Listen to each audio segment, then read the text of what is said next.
The point I'm trying to make is, brother, you're falling for the current history, right? You're falling for what's currently happening in the current world's events. If you take in the totality of the Jewish history and the world history, they probably have power, let's say 0.5% of the whole world history. They've only had power, I would say, within the last 70 to 80 years, brother. Max. Let me ask you something. Before that, they had no power. Yeah, go ahead. Business, let me ask you something, brother. Do you think that having an IQ, right? If you have an IQ, do you think that that's indicative of, one's or group's ability to adapt? Adapt? Yes. Right. So the Jews who have the highest IQ on average are able to adapt to many situations, circumstances, cultures, so on and so forth. They can integrate themselves with Muslims, Christians, and other peoples into various religions. They can integrate themselves amongst other racial groups, and they have been able to survive in cultural continuity for 2,000 plus years. While you got ethnic groups going in and out of fucking existence in short spans of time, but you got to give it. It's the fittest, right? The fittest, right? When we talk about nature, we talk about evolution, we talk about survival of the fittest. The fittest is not the one who's the strongest. It's not the fastest. And even sometimes it's not even the most intelligent, but it's the one with the ability to adapt. And I believe IQ is that factor. No, white supremacy hasn't been the factor in this case, brother. Because they were given most of what they have to do with Jewish evolution. Because they're white people and they've been given most of what they had by white people. You can't deny. No, that's not. They've earned what they got. You know that Jews. Hold on. You know that Jews is an entity, is a social entity, existed far longer than the idea and concepts of white supremacy, and they've been dominating. Yeah, listen, brother. No, the Ashkenazi Jew is a made up. It's a made up ethnic group by white. That's conspiracy, bro. That's not conspiracy. You can't prove that they've been in ancient Egypt or biblical times. They were Khazars. They were Khazars. Go back and read the history of where they came from. They were Khazars. That's what I gotta ask you, brother. Where did the social identity, this persona, this collective persona? Can I finish my point, brother? To add on to it, you cannot say that they weren't given what they were given by white supremacy. I gotta ask you the question. Where did this social persona, this collective intelligence, these a book written by a white man, that's where it comes from. A book written by a white. I didn't even get to finish asking the questions. I'm answering your question. Hold on, brother. It comes from the old concept, comes from a book written by a man. All right, I'm pretty sure somebody definitely wrote a book somewhere. That's facts, right? But this is what I'm saying. If you believe that this is a made-up identity, of course it is. A man made right, up. That's cool. That's cool. Where did the identity come from? Is my question. The origins of this collective persona, these social intelligence, all of these trials, a book called the Bible, the Torah, the Tanakh, right? Language, the Quran, the Abrahamic faiths. Listen, I'm making a bigger point here, right? My bigger point is it don't matter. Anybody can have power for a certain time. It's the dumbest group of people can have power for a certain. It's how long you can maintain dominance. You have to at least maintain it for centuries on centuries to prove that you have high IQ. Right now, the Jewish state, it's only been there for 60 years. We have to see how long they're able to maintain this control, because I believe these guys are complete monkeys, right? I don't think Israel is going to last another 100 years. I guarantee it won't be. But we're going to have to see how high their IQ really is to see how much. Because you have to remember, the Muslims, Islam, ruled the world for so many years. Eventually, they will fall. It's only a matter of time until they come back to where they used to be. But we have to see how long their empire, the Jewish state, will rule the world. But this is what I'm saying. This is what I'm saying. I'm gonna let Zephyr go. Hold on, I'm gonna let you go, Zephyr. But this is what I'm saying, business. Are you saying that before they had their state, they weren't dominating the spaces they were in, the merchant class, the financier, banking class, those networks of power? They weren't able to dominate in those spaces. They dominated in academia for far longer than they've had a nation state. Are you not saying that they're not dominant? Brother, you need to have a nation to be able to be dominant. You can't be under another person's rule, but rule like the banks or you still don't have complete control of the nation. So you're not the most dominant group in that country. That's the overall point I'm trying to say. Now they actually do have a state, so they are powerful. Let's see how long they're able to maintain it, right? And keep power before they have to be able to defend themselves, because it takes a lot of IQ to have your own nation to defend it from a lot of invaders, which they have done so far. And we have to see how long they're able to keep power, and it has to be for multiple centuries in order for them to have IQ. You can't be under another country's rule but dominate so many other countries. I agree with everything you said, apart from when you said defend it from invading nations. They are the invaders. True, good point. Let's be correct. Good point. Wow. Yes, Listen. When the Palestinians had the land, right, were they able to terraform the land and change, the desert into, a little bit of forest and able to farm on it? They had the capacity to do that. Because the Jews, once they took custody of the land, they started actually terraforming, like changing the. What do you mean dropping bombs on it and destroying the land? That's terraforming. I'm talking about Armenians. We have to see how long they're able to continue to advance and to continue to push their country into to maintain it to be a first world nation. And we have to see how long, because as of right now, my prediction is they're not going to last another 15 years. Okay, so let's see. Yeah, I just want to say the Islamic Golden Age, they didn't even touch the western side of the hemisphere. It's arguable that the current state of Israel is more impactful than the Islamic Golden Age because it actually has global touch.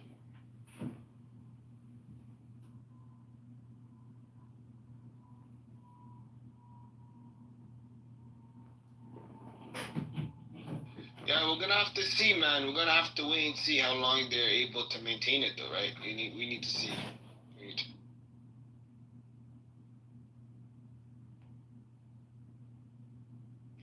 All I'm saying is, I, for one, am not impressed by a bunch of savages with a high IQ. I'm not impressed at all. That sounds like a loser mentality, man. See, me, I'm this is how you know I'm high IQ, right? I will learn from everybody, including my enemies. If my enemy has a method, a tactic, a strategy, some technology that I could utilize to my benefit, I'm gonna learn it. I'm gonna assimilate that method and tactic and strategy. That's called adaptation. That's called mimicry in nature. And I'm gonna innovate on top of it to even make it better, to make it my own. So where you guys? Where are you from? Let's look. I'm guessing you haven't done any advanced technology. I'm guessing you've done none of these things that you talked about where you came from. You guys lose, right? You guys lose the race. You get punched in the face. Oh, I want to look at their advanced technology.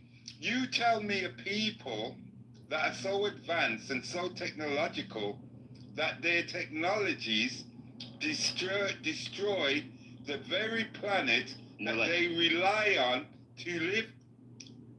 More like, where's the Jamaican intelligence? Where's the Jamaican intelligence, brother? Is that intelligence? Where's the Jamaican AI? I haven't seen one. Well, Armenians, where are you from, brother? Because you ain't did none of these things. I'm from the greatest. I'm from the greatest country in the Well, why come you haven't taken the power back? I'm from the greatest country on the face of the planet called the United States of America. Like why haven't you used the greatest country in the face, the greatest country in all of human history? I see you not answering that question. I'm answering your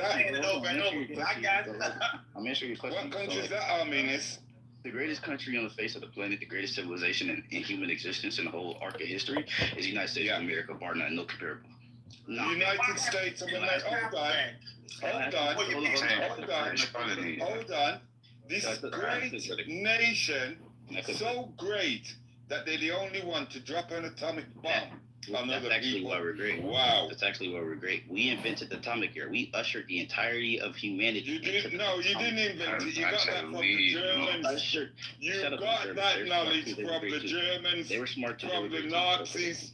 Shout out to them. Yeah. They were.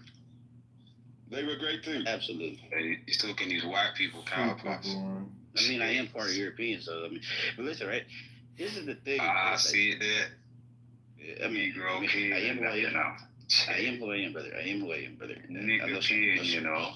No shame in my game. You sound like a nigga peeing. Look at your accent, bro. Where's your speak African, bro?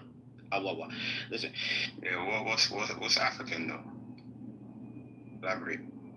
With the high IQ. Oh man, share your thoughts, bro. Yeah, man, this is what I'm saying, bro. America in the last 250 years our technological output, our technological innovation there's no comparable nation state has produced what we've been able to do. Such as, give examples. Cars, trains, planes, bombs, computer, internet, interfaces, artificial intelligence, medical innovations. Come on, what are we talking? Hold on. Were those things built and developed and invented by Americans? Absolutely, brother. Come on, brother.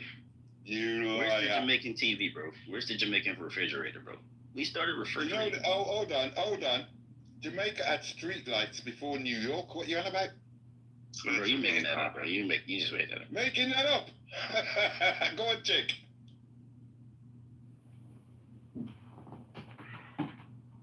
Hey, wait, so, I mean, you said you're part European. What do you mean? Like, are you saying, like, there's some recent stuff? Black nobility. I mean, he said he called me a European. I mean, I do have about 15% European ancestry, and I'm not ashamed of it. Right? It's just in my blood. So sometimes if you think I'm how did he get there? European, through interracial relationships, brother. Rape?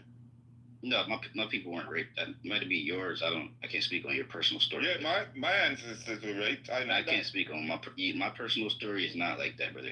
We actually had a relationship. Told you more that, man. Black nobility, bro. He's probably linked to the president and that. That's his family. Obama's his cousin and that. You know how they get to do, man. You know, innit? Like JT, you know what I'm talking about? Yeah, he's one of them blue blood. Black European. Yes, absolutely. Bush, all of them, Clintons. That's all his cousins and that, man. But you're in he ate the butter biscuits in the house. His ancestors did. No, we didn't. I didn't eat any. No, you see, we go to the White House, JT. My ancestors were actually free men of color. So telling you. I don't come from the stock of I don't come from the stock of chains and ships and shit. You was one of the people involved in it, man. Trust me. So you're okay. Hey, do you know anything? Like, do you say your European side is contributing to the? No, I don't rate it like these other guys do. I don't really care. I think it's irrelevant. But I mean, I'll bring it up if you bring it up. But to me, it's irrelevant. I think a high IQ is high IQ regardless of if it's a Homo sapien African or a Homo neanderthal mixed European or whatever. I think if you got a high IQ, I don't think it's predicated on the phenotype.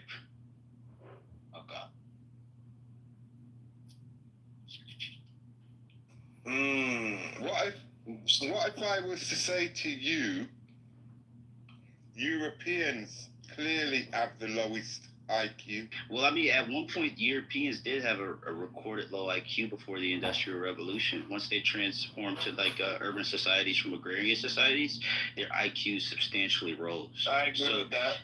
Like, there's a lot more into IQ than people like to admit, because people have their own biases and prejudices. Like, their IQ on average was like 50, 60 in that era, right? But now it's like average 100, 101, so on and so forth. 100 to 109. Yeah. According to their methods, which they invented and they put in place. Yeah, but I mean, methodology, you can test that. That was deep, bro. You can test and validate methods of any group. Like, these are abstract concepts. So you can test and validate. The European cannot see into abstract concepts. That's crazy. Do you want me to prove it? Prove it, brother. Go ahead. All right, let me just read this for you.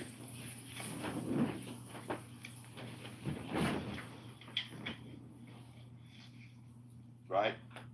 We live in a world that was created and is maintained by the unified working of a multiplicity of agencies. We live in a world that is composed of a multiplicity of entities that are unified through a web of interdependence. The European could never see that. That's written by my ancestors. They see things separate one from another. So how can they have an IIQ when they cannot even see the true workings of the world in which they live? So I think one of the beautiful things about IQ is you're able to kind of compartmentalize and abstract, qualities or categories, right? And classify these things, organize these things. And then, using your abstract intelligence, you're able to... They have no abstract intelligence. I'm proving it to you. Synthesize and recombine some of these things that you compartmentalize and you partitioned off. That's abstraction. You need to have partition to be able to abstract. Yeah. You need to be able to separate. In the infancy of his spiritual evolutionary career, man is unable to perceive the hidden forces and abstract principles that unify the working of the shaping forces of the world. So you're saying you don't think that is where the European is at? Wait, you don't think the European has the ability to abstract the principles of nature, the forces of nature? No, he doesn't. Electromagnetic gravity. He would not work against it if he did. So how do we have the He wouldn't even invent a motor car which damages the environment because he'd realize he's damaging himself. So how do we He's behaving like a madman. How do we have quantum computing? And then he's got some of us following him. There you go. With the high IQ. IIQ. IIQ that you invent things that is going to bring about your own demise. That's a high IQ. More life. There's some... Wow. There are some mathematicians, right, that were able to run calculations that were extremely accurate and predict aspects of nature that we hadn't seen empirically, using just mental abstractions of mathematics. And who brought mathematics to the planet? I'm not sure, brother. Oh, it weren't no white European, which you're talking about. So if he's using mathematics, it's because he got it from us. But it ain't about. But more like, brother, you and I know this both, right? It ain't about who did it first; it's about who did it right. Are we still using mathematics to the degree of like the ancient Egyptians, or? Yes, we are, but we're capable and of different questions. And whatever we do, they take it and portray it as if it was their invention. Have you ever came across where they give you an answer, for example, as a like the answer might be about an actor that is not even part of your culture or your purview. That a lot of that stuff is on IQ. IQ is supposed to be how fast you can gather information and be accurate. That's the core of IQ. But if they're giving you things that you're unfamiliar with, what is an IQ? The SAT, is that not a form of an IQ test? The SAT, right? But if they give you something that they have you, what was that? So I don't think the SAT is IQ test. You don't think it's a form of? I don't know what else to say about that. It's a gauge of your aptitude, but I don't think so. It's not a okay. Well, IQ it's similar. It's very well. Okay, IQ will give you information that's a social. So a part of it is social. The social norms. That's not the core of it, but a part of it is there. So if you're not familiar with that culture, it's impossible for you to score IQ. Did he break up or is that off?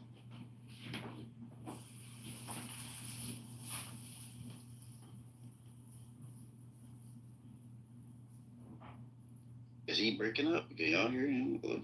Y'all hear?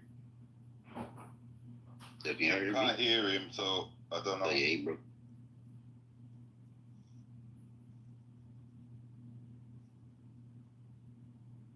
Yeah, man. IQ does matter. I think black people, we should be invested in improving our IQs. I think some of us already have high IQs, but it's not something that we should reject because it makes us uncomfortable. I don't think we should reject anything because it makes us uncomfortable. I think we should examine. I think we should examine and digest everything, spit out the keep the good stuff and spit out the garbage, because there is garbage in some of these historical discussions about IQ, but they act like it's not a valid estimation of intelligence or something that you can kind of generally see predicting better. If it doesn't aid in bringing about your civilization, I think it does, right? What's the value? How? The people when you say have the high IQ, look at what they've done on the planet. Are they civilized? So look at the people with the highest IQ. Are they civilized? Yes. I'm gonna talk about the groups with the highest IQ on average. There are two groups, right, that have the highest IQ. Bro, you said out your own mouth that you was. Can I finish, brother? Can I finish, brother? Please. Can I finish, please, brother? Please, brother, have some civility. Please be civil. Please have some civility, brother. Please have some civility. I'm the savage. You're the civil person. Please be civil. Explain. Please be civil. Please be civil, brother. Please. So look, groups with the highest IQ on average: East Asians and Jews. All right, this is the statistical. You can look this stuff up. I'm not making this up. I'm not pulling this out of Clubhouse facts. These are real facts, right? Jews have the highest IQ on average, and you look at what they've contributed collectively in regard to Nobel Peace Prizes, physics, chemistry, and other, STEM areas. That has contributed both to their society and to the wider human family. That's just a fact. They've been able to produce, literary Nobel laureates and Nobel Peace Prize winners. But bro, East Asians get their awards in their schools, get their awards in their establishments. Yes, because why don't they brought it about and they awarded it to themselves, and you're saying why don't we have those? Why we? Like in Jamaica, where's the Nobel Peace Prize winners in Jamaica? Give us what the Jews have been given, and you will see that. You will see that we have. They created stuff. Why do you say given? Why do y'all say given? Hold on. This is weird. This is when it gets weird. Bro, let me just say a statement. You didn't even let me finish. I'm answering to what you didn't even let me finish, bro. I wasn't finished. I was not. You don't want me to say it. I was not finished. I was not even finished. But this is weird. When men start saying, "Hey, give us what they were given," you're a man. Nobody is going to give you anything as a man, as a group of hold on. So why were they given something as Jewish men? Hold on. Why were they given a land that belonged to somebody else as Jewish men? Hold on, as a man. Nobody and is you're going beginning to and they were given what they've got. Can We can't be given what was stolen from us. Can I finish? Thank you, brother. Can you stop talking Can I finish? I know you're tripping. I know it hurts when the truth hurts. No, we just want to hear somebody else speak and not your voice. Brother, I know the truth hurts. I know it hurts. It's uncomfortable. Let me You've finish, been talking for 45 minutes, bro. Brother, We don't want to keep hearing this coon babble. If you talk more, We then I do would talk not less. want to continue to hear coon If you babble talk all day more, long. I would talk less. And you're playing. If you talk more, I would talk less. But listen, as a collective group, nobody is going to come out and give you anything to create hold on, please. Nobody's going to give you anything to create the conditions for your people to thrive. As men, you have to create them yourself. This whole give me this. Okay, sorry you feel what I'm for saying? that. He just It just sounds like a victim. It's just a victim beta milk. Why'd you keep doing this? Oh, man. Somebody moved him down. Well, no, look. I mean, if he... Hold on, let me just raise a valid point to the argument. He's talking about all of that. Hold on, let me raise a point to the argument. Really, I'm not sure whether it's happened. Why is he still talking? Because it's just America. We can talk when we want to. This is how it works. All right, listen to me, right? See with the IQ argument thing, yeah? I just want to set this straight. In regards to the IQ argument, here in the UK, the reason they don't rely on it as a valid source of someone's ability of academia is because quite often it is just a response to what they've been exposed to. No level of IQ is able to identify any form of genius. It is not able to identify any potential. What it really does is show who is able to retain knowledge that they've been exposed to, if even that. Now, one question which they put in the IQ test, which is an example which is often referred to in education in the UK, is that there was a question, and the question said, which one is the odd one out? It had a mug, a saucer, knife and fork, and a chair. So most people pointed towards the chair because obviously it's not part of the equipment which you use to consume food or beverage. A very fair question was put. Who knows what a saucer is? Do these children know what a saucer is? Because if you're living in inner city London, you've just about got enough space, if you're lucky, to swing a can. Nobody has cupboard size in inner city London really to store saucers. Nobody knows what saucers are in schools that are in inner city London because the children don't have access to them. At best, they may refer to it as a side plate, but even then, because the space is so limited, most people don't have these items in their house anymore. So they then had to ask, is this test passes?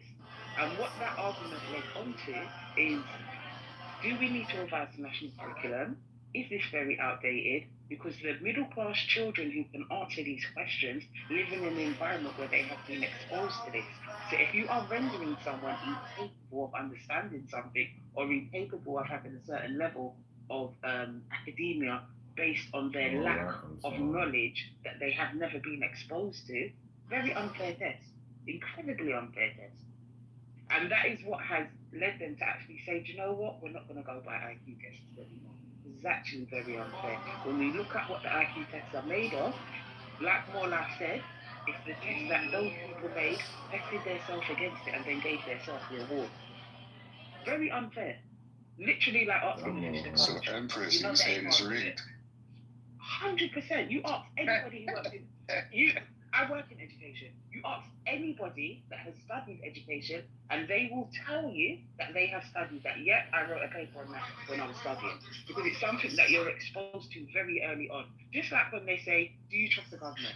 When you're working in childcare, and then they turn around and tell you about the chemicals that made all of the children disabled that the government gave out as morning sickness drugs. These things are studied in education because it's very important to understand that you have to have your own thought process, you have to have your own mind. Even when you're exposed to something and told, this is what you should believe, you should also have the ability to say, that doesn't sound right though. If I don't know what a saucer is, why are you marking me down on the question? I don't know what it is. If you had called it a side plate, I might have known what it was. But guess what? If I live in inner city London, chances are I don't have saucers. Chances are I don't have side plates. Why? Because we are limited for space. Our kitchen doesn't have the capacity to store them. And even if we did have them, what would we use them for? In modern day England, we're not resting our cup of tea on it anymore because we don't live like that. We also don't use teapots. From the kettle, the water goes straight into the cup. We don't use teapots. So would you mark a child down on not knowing the real name of a teapot? I live with my brother. The real name of a teapot is, by the way. But you understand why an IQ test is no longer relevant and has actually been taken out of the running in terms of what these tools are used to be able to predict someone's level of potential. Did you understand why they no longer use it? So why you're fighting this fight? No, there's Congress. Okay? I don't know why you're fighting their fight. It's weird. That test never belonged to a lot of bit of a coon. Go ahead. And another thing is we now are actually moving from racism into classism. That's a debate you should be having. Because that's one hat fits all. Doesn't matter where you come from. Doesn't matter what color your skin is. Yeah, I can. I think Christianity is exactly the same as all other religions for the most part. So I think if you just study all the major 4 or 5 world religions, you were doing extraction, you would essentially get the same formulas for human psychology and philosophy. And so to say that Christianity is ruining human psychology, that's an all or nothing statement, and it's just not true. Like most Clubhouse titles, the opposite is always the truth of what people put in the title, because it's clickbait. It's reverse psychology. So Congratulations. It's not a statement. Right, exactly.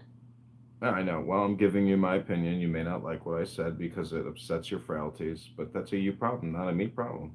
No, I agree with you to the most part, but I'm saying that if the title is a statement, a question, not a statement.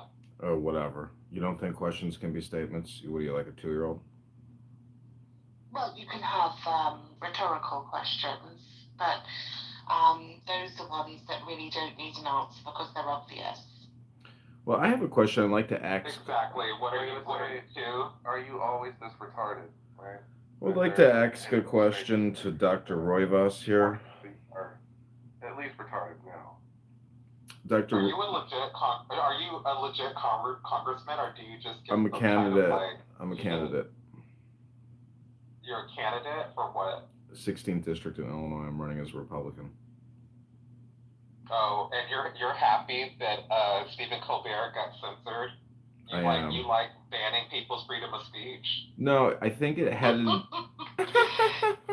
it had to do with the fact that. Can I ask you another question before you answer No, that? it had the fact to do that Colbert criticized Paramount. He criticized his employer, and that's what happens. Over Bill O'Reilly? Do I sit and jerk off when I watch Bill Riley? No, I don't jerk off and watch Bill O'Reilly.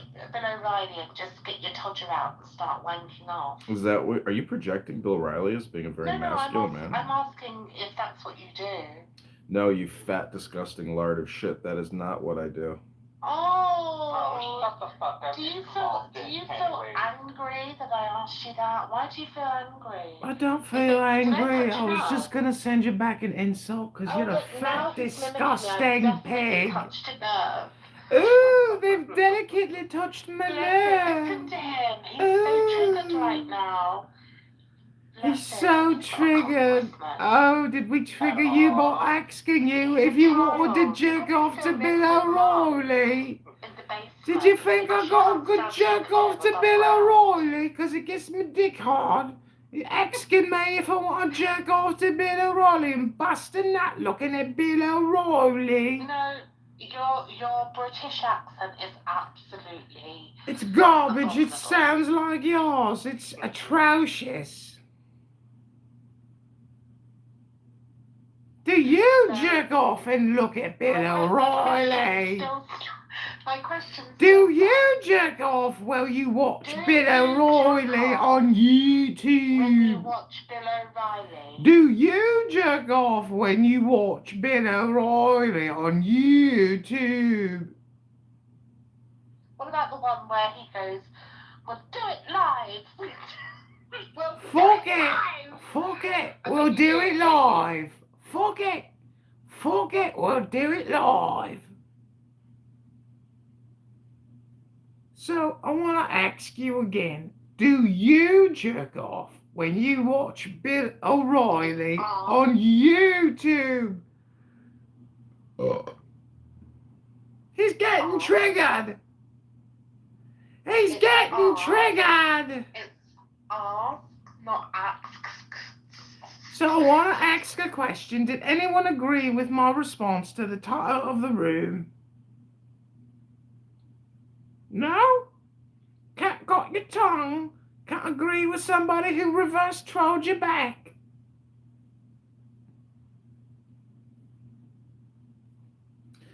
Everybody's silent. That means you must have got the message. So I'm glad for you. Happy that you learned the truth of the earth. That you're wasting all your time. Enigma, Bobby, Shemayahu, Jacob. You're all wasting your time.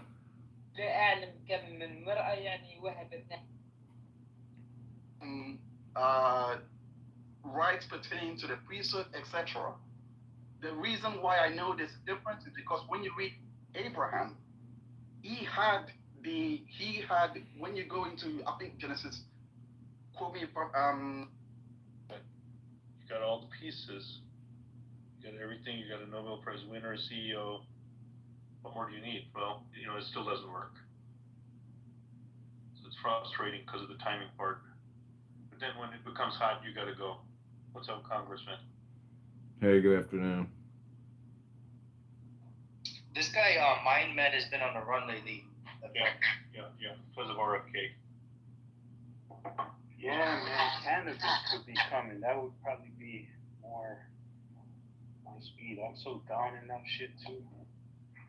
You know, we missed this one at Compass. No one missed it. I've been talking about Compass for a year. Stan, I talked to Stan about it offline. He sent a bunch of stuff. Compass was his pick, but it went up and down, very volatile. All of these have been tough to ride. The thing is, the day me and you discussed it, which is when I heard about it for the first time, Monday, June 23rd. So it was like the day before that Sunday. It was trading at $2.35. The stock had cratered. That was an ideal entry point. That's again because of the news. They were bitching about the result, but the result wasn't really that bad. It's up 83% in like 3 weeks.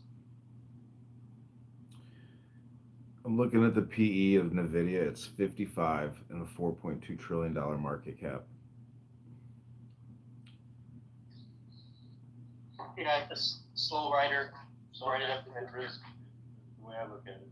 Super high risk here, right? Crazy high You'll risk. continue to have this flat market with the small caps racing forward. Oh, really? There's money to be made in NVIDIA, Apple. I don't understand Google well enough, even though a lot of people like it. I don't understand Facebook enough. A lot of people like it. Google is unbelievable. YouTube. Netflix, I understand. Netflix is solid, but it's also up there. Netflix is a big propaganda machine. Yeah. That's right. But it's they're getting that $7.99 or whatever the hell the rate is from everybody. And plus they have ads now. Like, that shit sucks. Like, why did you do that? You haven't canceled though. It hasn't sucked enough for you to cancel. That's why Crunchyroll is better. I don't understand. To be honest, I don't watch TV. I don't watch TV at all. I watch an occasional movie, and that's about it. Good policy. Me too. Yeah. Once you use this app, you realize just how absolutely insane it is to sit there in front of a television and like not be able to interact. It's crazy.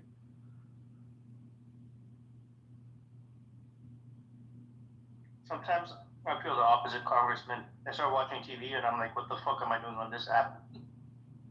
I mean, how many times are you going to have to see a story regurgitated, mass-directed, mass-produced? I mean, it's all this. It's like, that's what I'm saying. At least on this app, it's real people, real voices. I mean, that form of communication, I think, is like even more deceptive than the bullshit, insane things you hear on this app.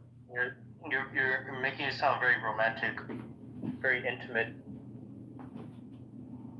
So I was like in this politically correct room this morning and just recording and clipping all the conversations. And the big buzzword is populist. But then they will self-describe as Democrat socialists. So they're literally liberal, Democrat, socialist populists. And whatever that means, liberal, Democrat, socialist, LDSP.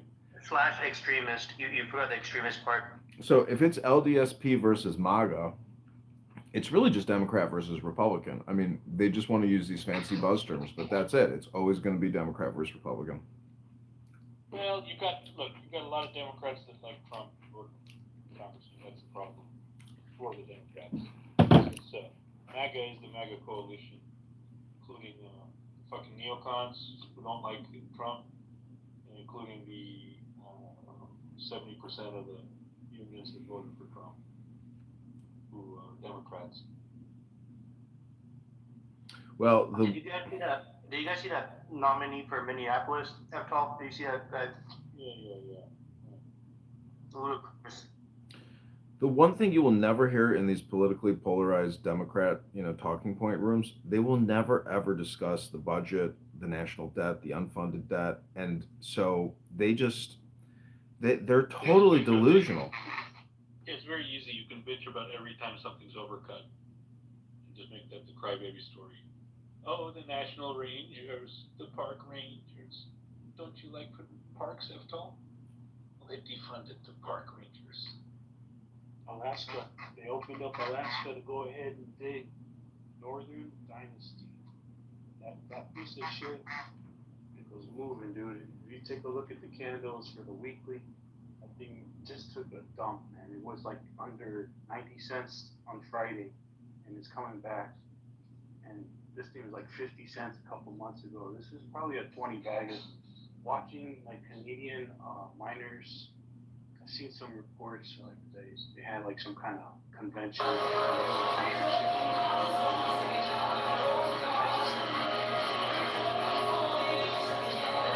Something, man. They're rich in some stuff out there. Pebble Rock or something like that. Pebble Creek. That thing is loaded with silver, gold, etc., etc. I don't know. This is like one of those Hail Mary plays. Yeah, it's nice for a bit. Nice one. I'm looking at it. The drop is unknown news, and then it sounds like some insider selling. Maybe people freaked out. Last 5 years, I think never been above $1.50. All of a sudden, it's pushing more than $2. I think it's about the gamma, some kind of squeeze. Yeah. The biggest news is, Trump is, telling the EPA, get out of the way, let these guys do what they do.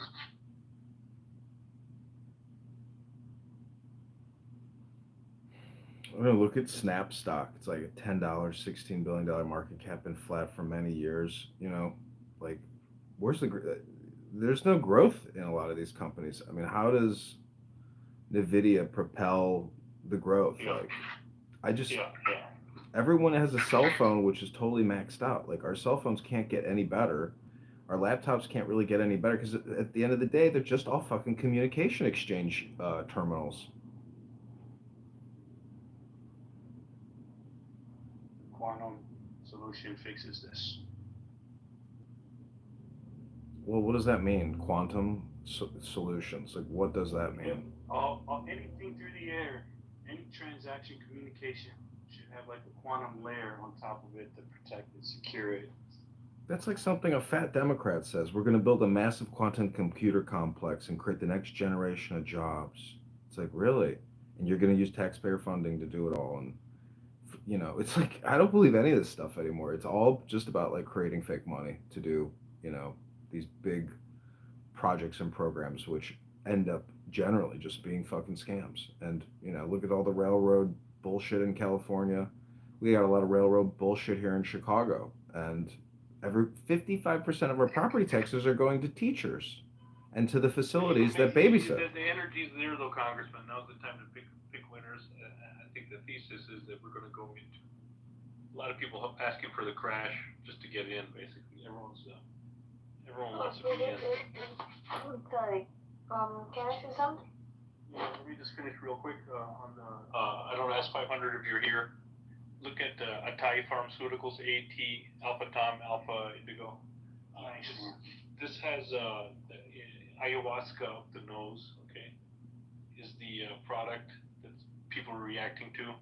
It solved untreatable depression in some really tough patients on the recent study, and so they're going to be giving you your ayahuasca adjusted. It's adjusted. It doesn't quick trip, one-time dose, in and out of the office. This is the future of what is that? ATAI. It's called what? Atai Life Sciences? ATAI. It's like Atari without the R. ATAI, Atai Life Sciences. It's got a $685 million market cap. It's huge.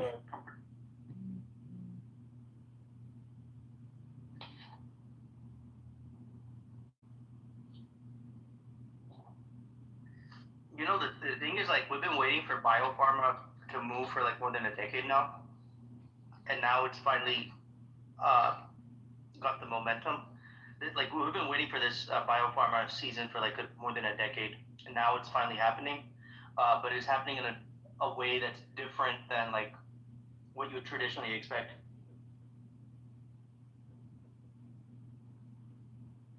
It's all the MDMA, ayahuasca, all the alt medicines.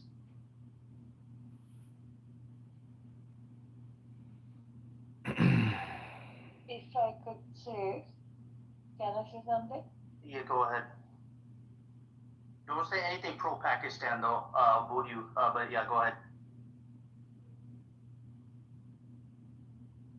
Pakistan's don't teach Christianity. Woohoo! Yeah, sorry. But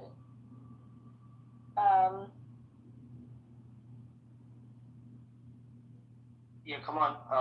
no, the Trump administration already tried to put the amendments in the school, which is actually against the Constitution, because the Constitution was trying to be against and the Constitution trying to be is not trying to be against the religion, but however the Constitution trying to be against both the Distance pool. I would say this is a nice place you have here, ma'am.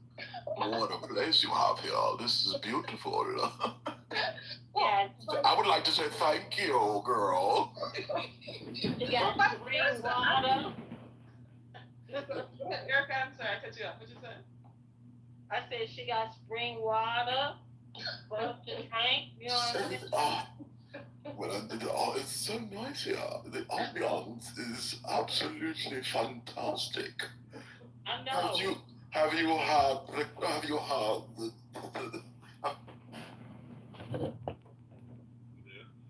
Al, more like, what was that? What's the article above? Were you guys talking about that before?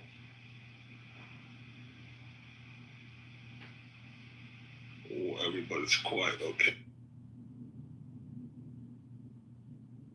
Let's talk about Medicaid and Medicare for a second. One.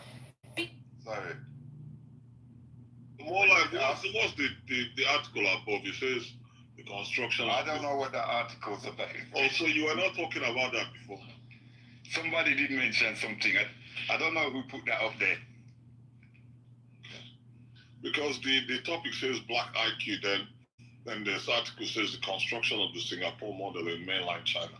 So I was wondering if you're trying to link the article to the maybe saying we need to be doing what like the Chinese are doing or something. Let's talk about Medicaid. So it's just a random article out there. Okay.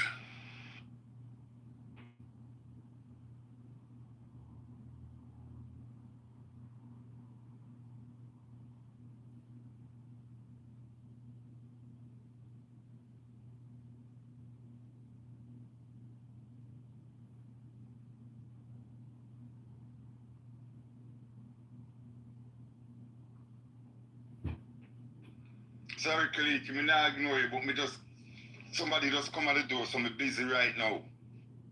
No worries, it's all good. I'm just saying it's quiet. I was wondering if, Al, do you want to say something? Anybody in the group want to come up?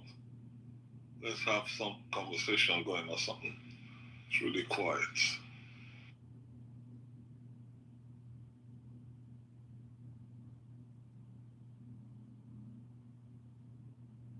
Empress, what did you do to Fire? You hijacked her account. Where's Fire?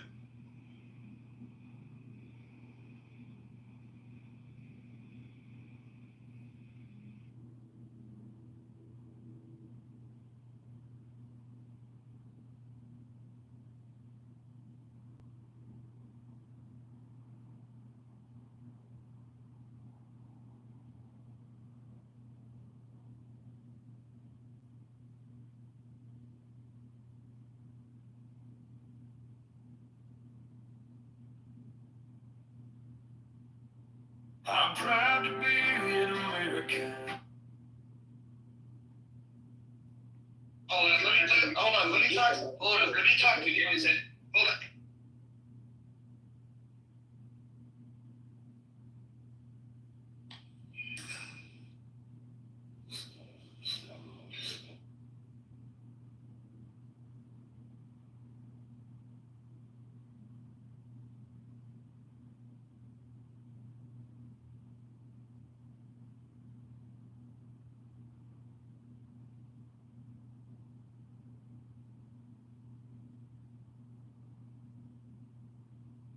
America, when Biden was going to put actual game plans, whether the radical, actual capitalism is.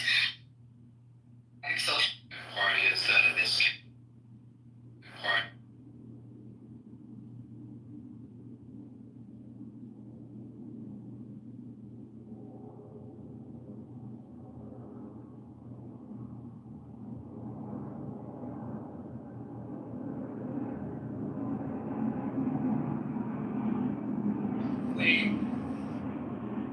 They have it too in Spain and he literally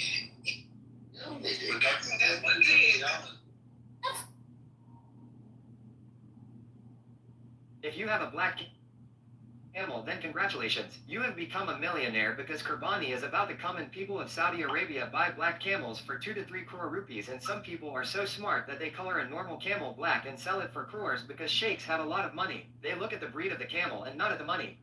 If you have a black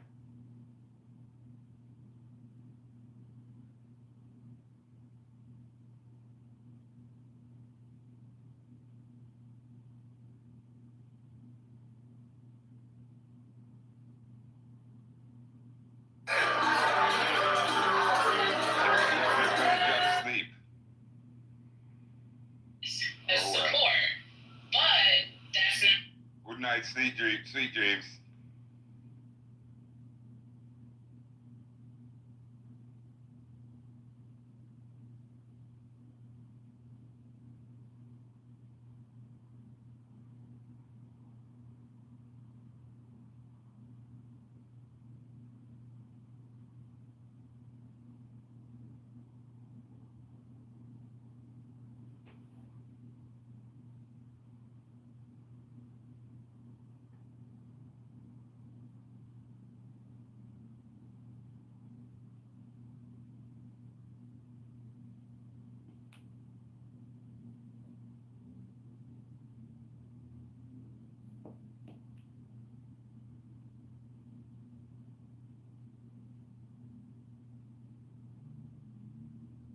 You done?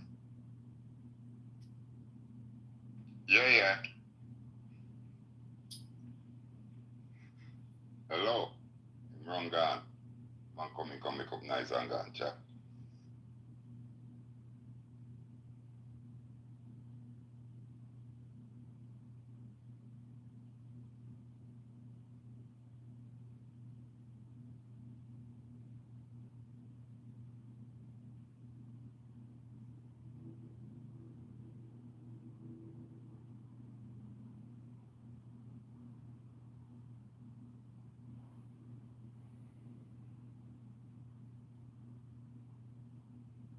I'm talking about that. I was talking basically about.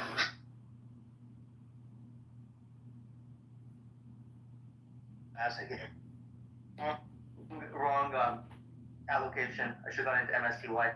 I'm telling you exactly how to do it. I mean, this is not financial advice before I get banned, but MSTY, dude. Like, you put $1,000, $2,000, doesn't matter. Put something small, and then in less than a year, it's gonna replenish itself anyways. It's gonna more than double. So then you take out your initial payment, and then you just reinvest your dividends, dude. That's all you do. In less than a year, and then you just take out whatever you put initially, and then it's just your dividends that keep growing themselves like crazy. It's like, what? Yield on that? Whoa, like 200. Can I tell? 140, 200%, somewhere between that. Oh, really? I thought it was like, I think it's 10% a month, so like 120, and they pay out monthly, right? So it's like 10. Sure, but like when we're talking annual. But you're right, depends. It keeps varying. Last time it was what, like 7%? But now shit is much more volatile, so it's gonna be more. But yeah, overall, annually, it's, if I'm not mistaken, between 140 to 210%. So let's assume it's 140%. That's still insane, isn't it? That's wild. But hey, I'm just telling you, like, put money that you're willing to lose, right? It doesn't matter. Small amount. And then just keep reinvesting your dividends. Bro, we're all Jews in here. We're not willing to lose anything. Put in a small amount and get bigger and bigger is,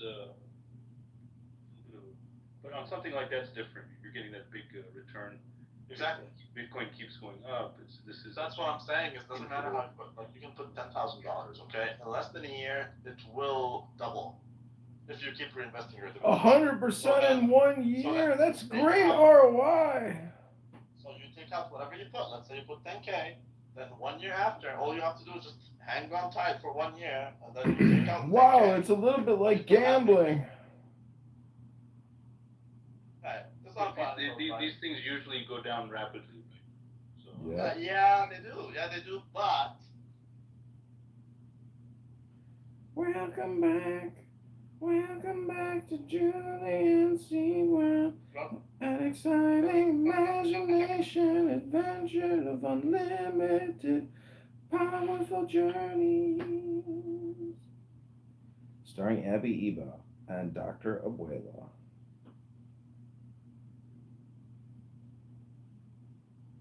oh, thank you.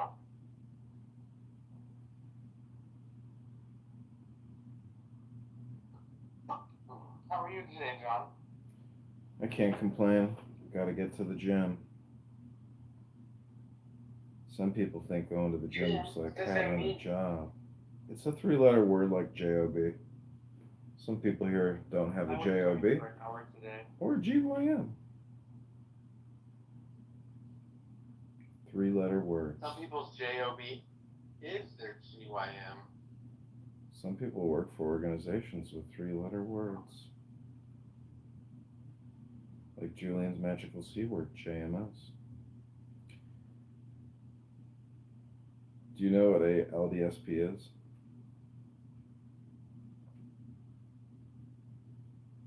Have you heard of it? What's that? It's the Liberal Democrat Socialist Populist. We were just talking about how the traffic and people driving make me want to have some sort of national socialism. Why the fuck do I need to go if you want to go 10 miles under the speed limit, fine. Get in the cubby behind that person that wants to go 20 under while the person that wants to go the speed limit comes around you, and you get back in that lane and get in front of the person that's going too slow for you. Nope, no one wants to do that. Oh, no one wants to make sure they know where they're going first before they get on the road. Or everybody wants to play in the road. I want to play at my destination, not in the road. You sound like a Liberal Democrat Socialist Populist.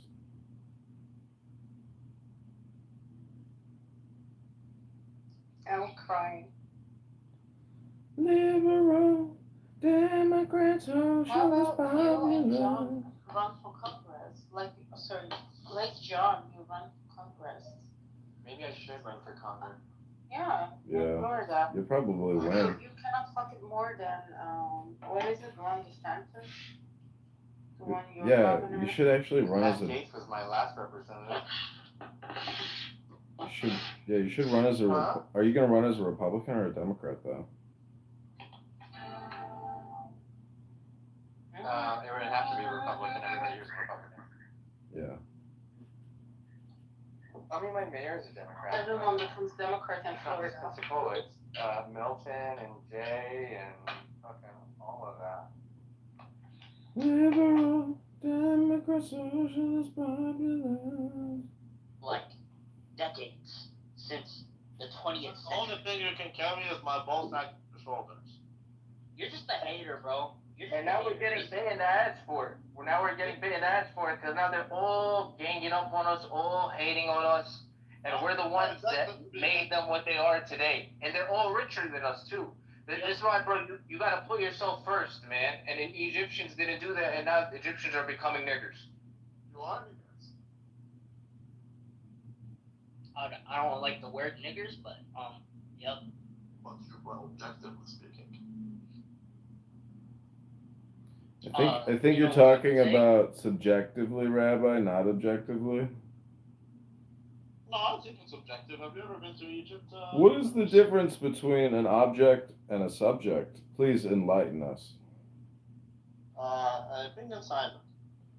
What is the difference between an object and a subject? Can you tell us, Randy? I think assignment. He will explain to you all these things in depth. How dare you? I just wanted to say that. How dare you? Look, S500. Are you did you look into NTA or are you familiar with it from before? I look at the what, sorry?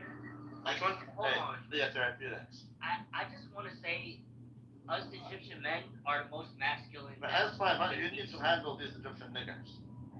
We're the most masculine men. Okay, guys, come on, like, give Rabbi a chance to speak. You were saying, what therapeutics? And it was not public speaking, it's more about like I talk about actual things. Intelligent therapeutics, NGLA.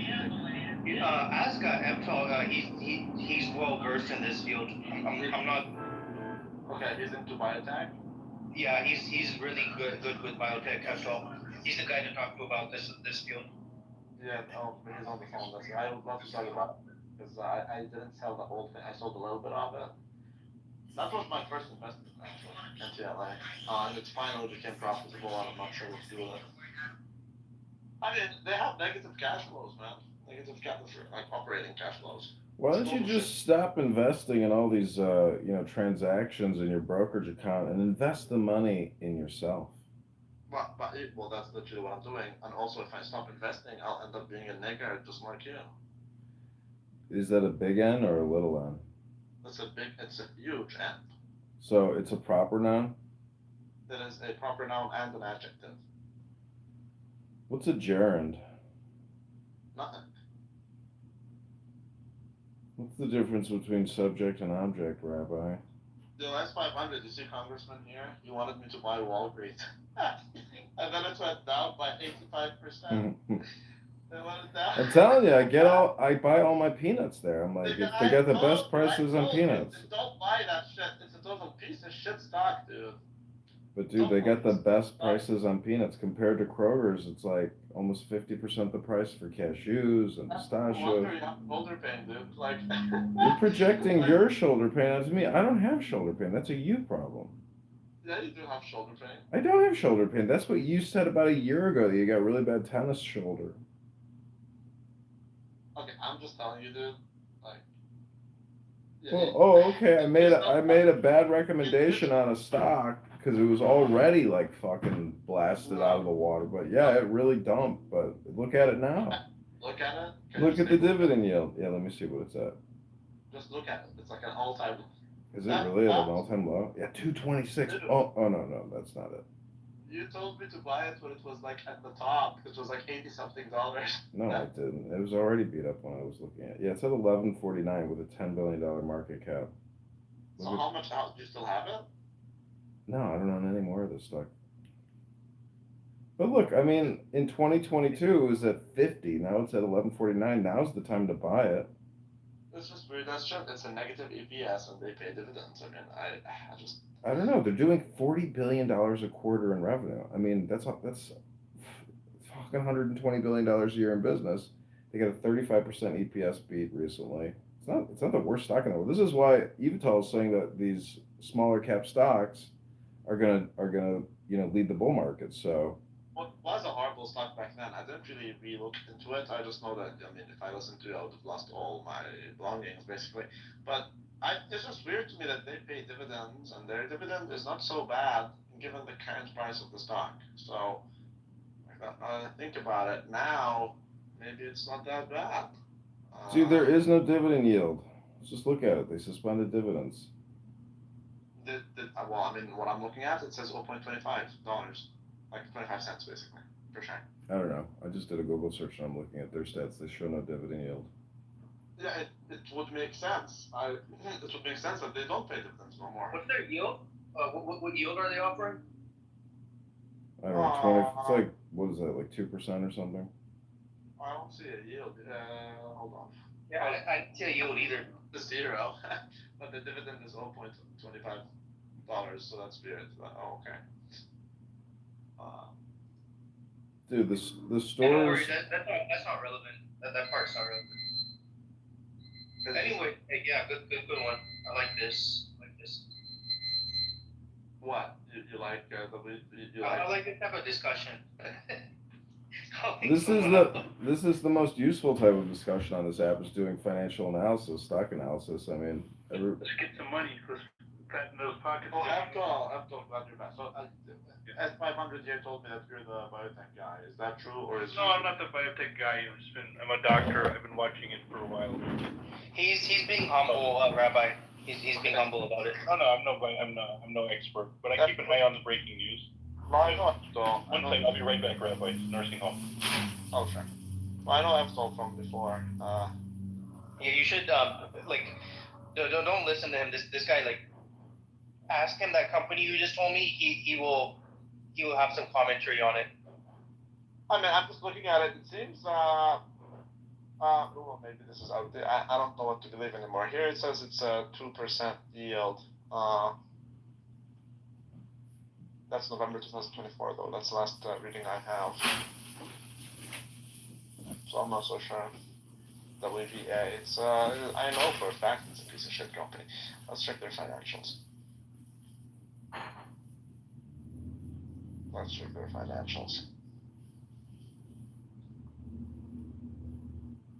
I can't believe Congressman almost got me, dude. What's the article up as? Hold on for a moment. They got modded. They have a negative operating profit margin, dude. Ever since forever. Oh, actually, the last quarter it was 0.1%.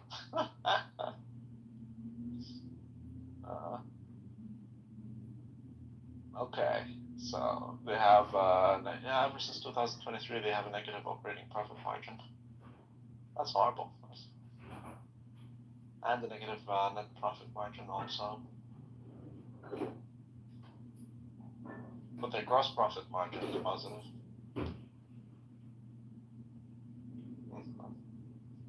It's interesting. Which company are you asking about, Rabbi? Oh, the one I was, I mean, you might not be a Martin Shkreli or anything, but like Intellia Therapeutics, have you heard of that? Yeah, I was just talking about them earlier.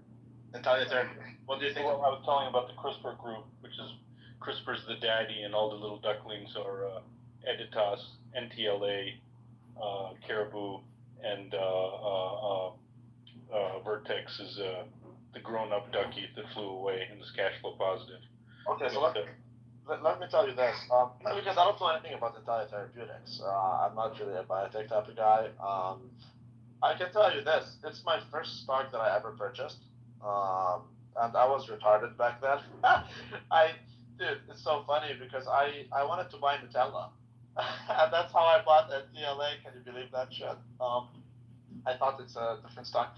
So, anyways, I had. I shit you not. I was looking at how I can buy Nutella last week. Privately held. Yeah, it's a private company. Yeah. You can't buy it, but Nutella is. I was retarded. Back then, and I bought NPLA, which is Intellia Therapeutics instead. Anyway, I was stuck with it because it's negative, and I never sold it. But now it turned positive again for me, and I'm just wondering if you know what it's part of the CRISPR wave, so this could be a gold mine. Yeah, this is the CRISPR wave here. It's finally CRISPR drugs are finally coming to recognition. They're talking about cancer being treated by CRISPR. It's causing the entire field to. This is what the whole movement was over the last 7 or 8 days. Okay, exactly. So that's basically what's happening here. I mean, I don't know much about it, though. That's This CRISPR gene editing is something that can be used for a lot of rare diseases, which is what Intellia is doing. But it can be used for common diseases also down in the future.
give, invest $25 million to help fund partnerships. Well, where am I supposed to meet them, bro? Gyms, coffee houses, restaurants, or a bar. I mean, that's how I do it. Super easy and simple. It's not that hard, David. You've been around the block, my man. You know how to do it, brother. Listen, are you in New York right now? I live in Florida. No, you're in Florida. You already know how New York girls are different than anywhere else in this country. I will tell you this, JB. The man that goes up to a nice young woman, beautiful woman to say hello, if that man looks like shit, she ain't gonna give him that time of day. But if you look good, you smell good, you walk straight, and you say a proper hello, she'll give you an ear and listen, brother. You know that. Well, I tell you right now, bro, I always look good. I always dress well. I definitely smell good. You know, but I'm also selective who I let into my circle and the criteria I want Now in we my have a next whole relationship. month to Like, come I up. have no problems carrying the relationship. I'm talking about money-wise. I'll support my girl. But I expect... See, here's the thing, El Chorizo, that I've seen in this world. Two things I've seen. Women have no problems approaching men now, which I'm not complaining about. Ladies, you want to approach me? Knock on the door. But another thing I noticed is women, at least the women that I've run into, they're so jaded and cynical that they carry that into their next relationship. I just want a reciprocal relationship. You don't have to top my effort, but at least match my effort. Does anybody disagree with that? Oh, I completely agree. I agree too. You just want someone who's going to bring peace, add peace to your life. Someone who's not going to bring conflict. Someone who understands, conflict resolution. Someone who's not confrontational. The only objection I have with what you said, JB, and I was just thinking about this, and I was clutching my pearls. It's like, you men like women approaching y'all? Like, I don't know. I feel like that's so weird. Bro, I agree. But this is the way it is. Women, listen, I swear to you on everything I love. I went to get a haircut. The barber asked me out for coffee. I liked her. I thought she was cute. I thought she was married. That's why I never asked her out. She asked me out. Now, we went out. There was no chemistry. No problem. She still cut my hair. But this is the world, MG. Women have more masculine tendencies today where they're not afraid to go over to some man and say, hey, you want to go out? JB, but with a barber, you probably built a conversation and you had some sort of relationship before she asked you out. She didn't come up to you at a restaurant and say, hey, would you like to go out? So it's a little bit different, though. No. What happened was, she's Russian, so I live in a predominantly Russian area. She only speaks maybe 10 words of English. When she asked me out on Google Translator. She showed me her phone and said, hey, you want to have coffee? So, whatever, listen, I'm not knocking it. I have no problem with her. She's a winner. She's a winner. She's got determination. Yeah, let me tell you something. And I noticed that maybe it's in New York because, I'm keeping it real. We have a lot of migrants here and all that stuff. So when you go on these dating sites, you need to have Google Translate, else you're not going to hook up with anybody. That's just been an elegant mess. Catwoman, how you doing? Nice smile. Hey, how you doing? I'm reading the article and I'm cracking up laughing.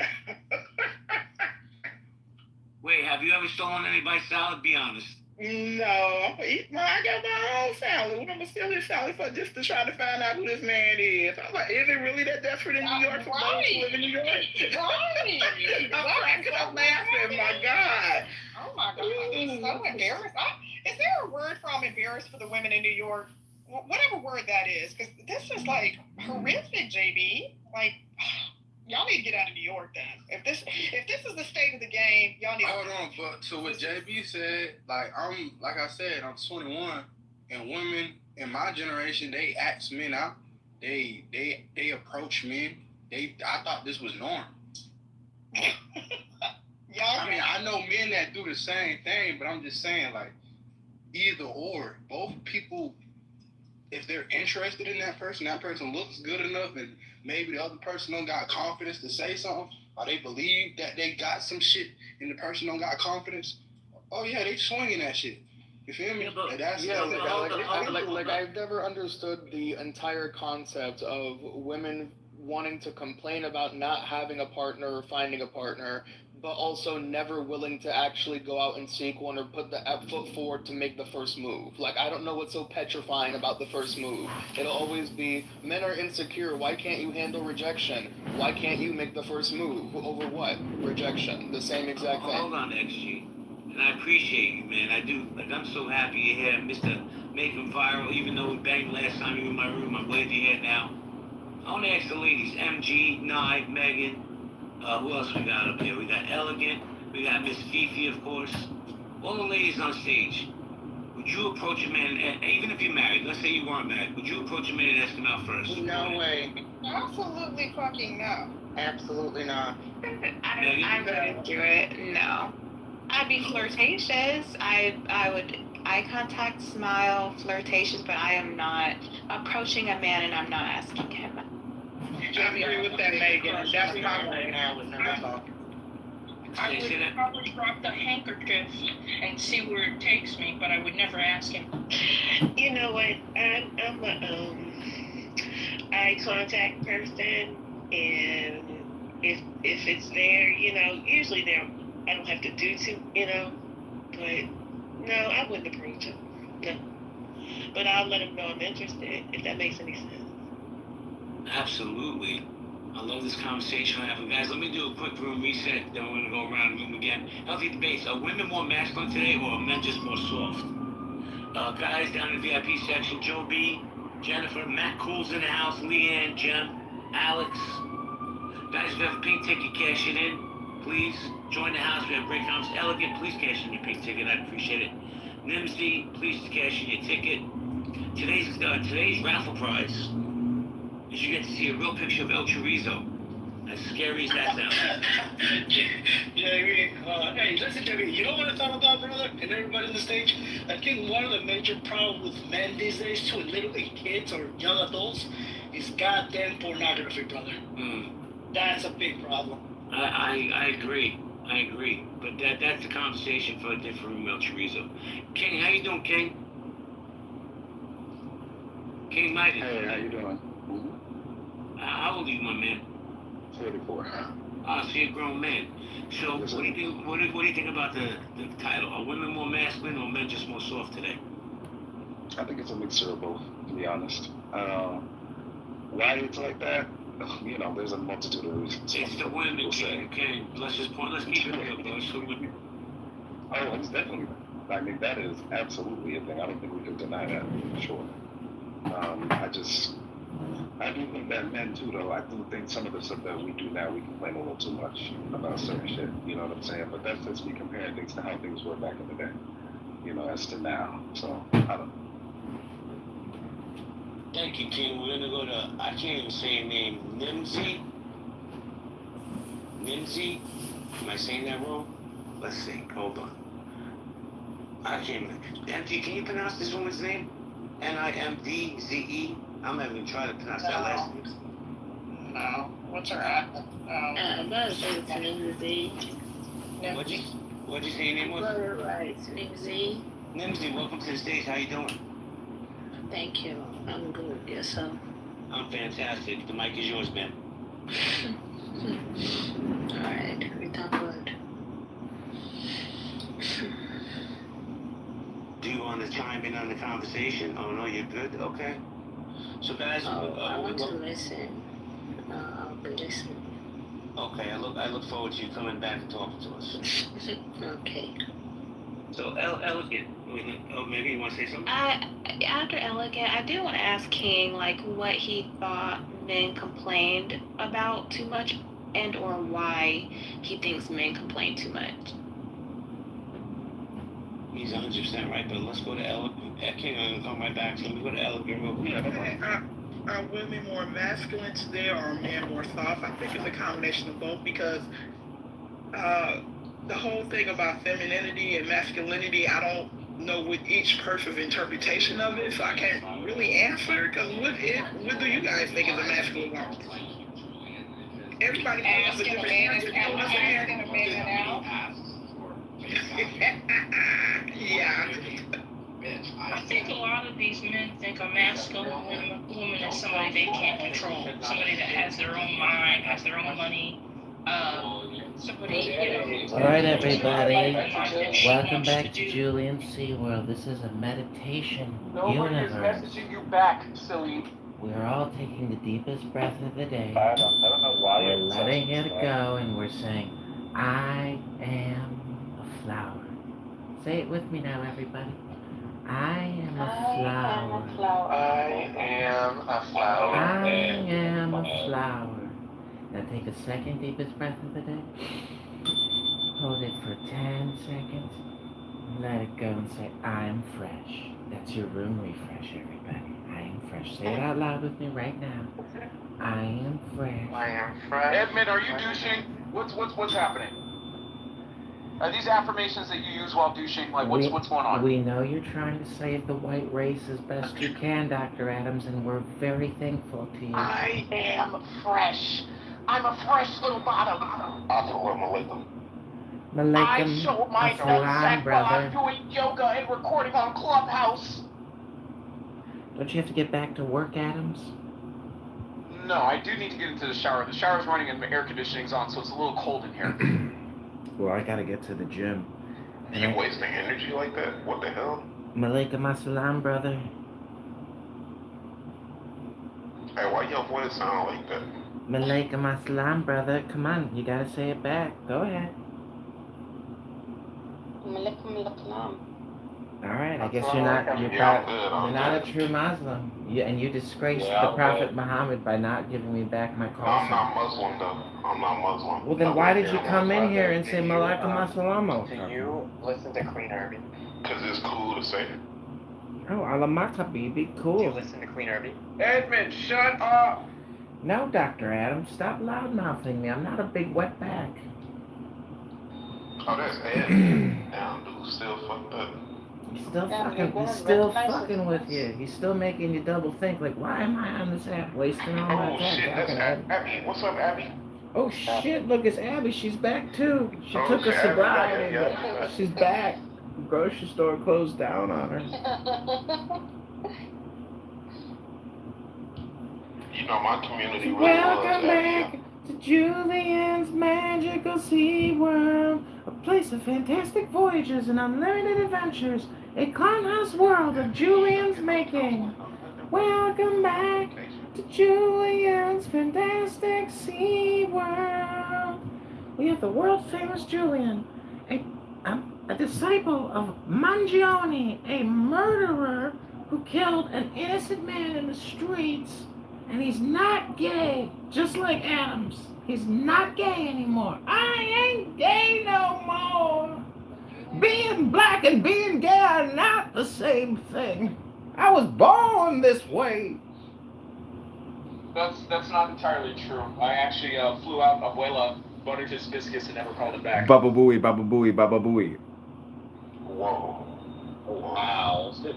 Whoa. Ouch. Whoa, Baba Booey's here? Baba booey, baba booey, baba booey. Who said that? Howard Stern's penis. Black Lives Matter. Dr. Adams, do you know what an LD SP is? Isn't that the Mormon thing? No, it's the Liberal Democrat Socialist Populist. LDSP. That's the opposite of MAGA. A Liberal Democrat Socialist Populist.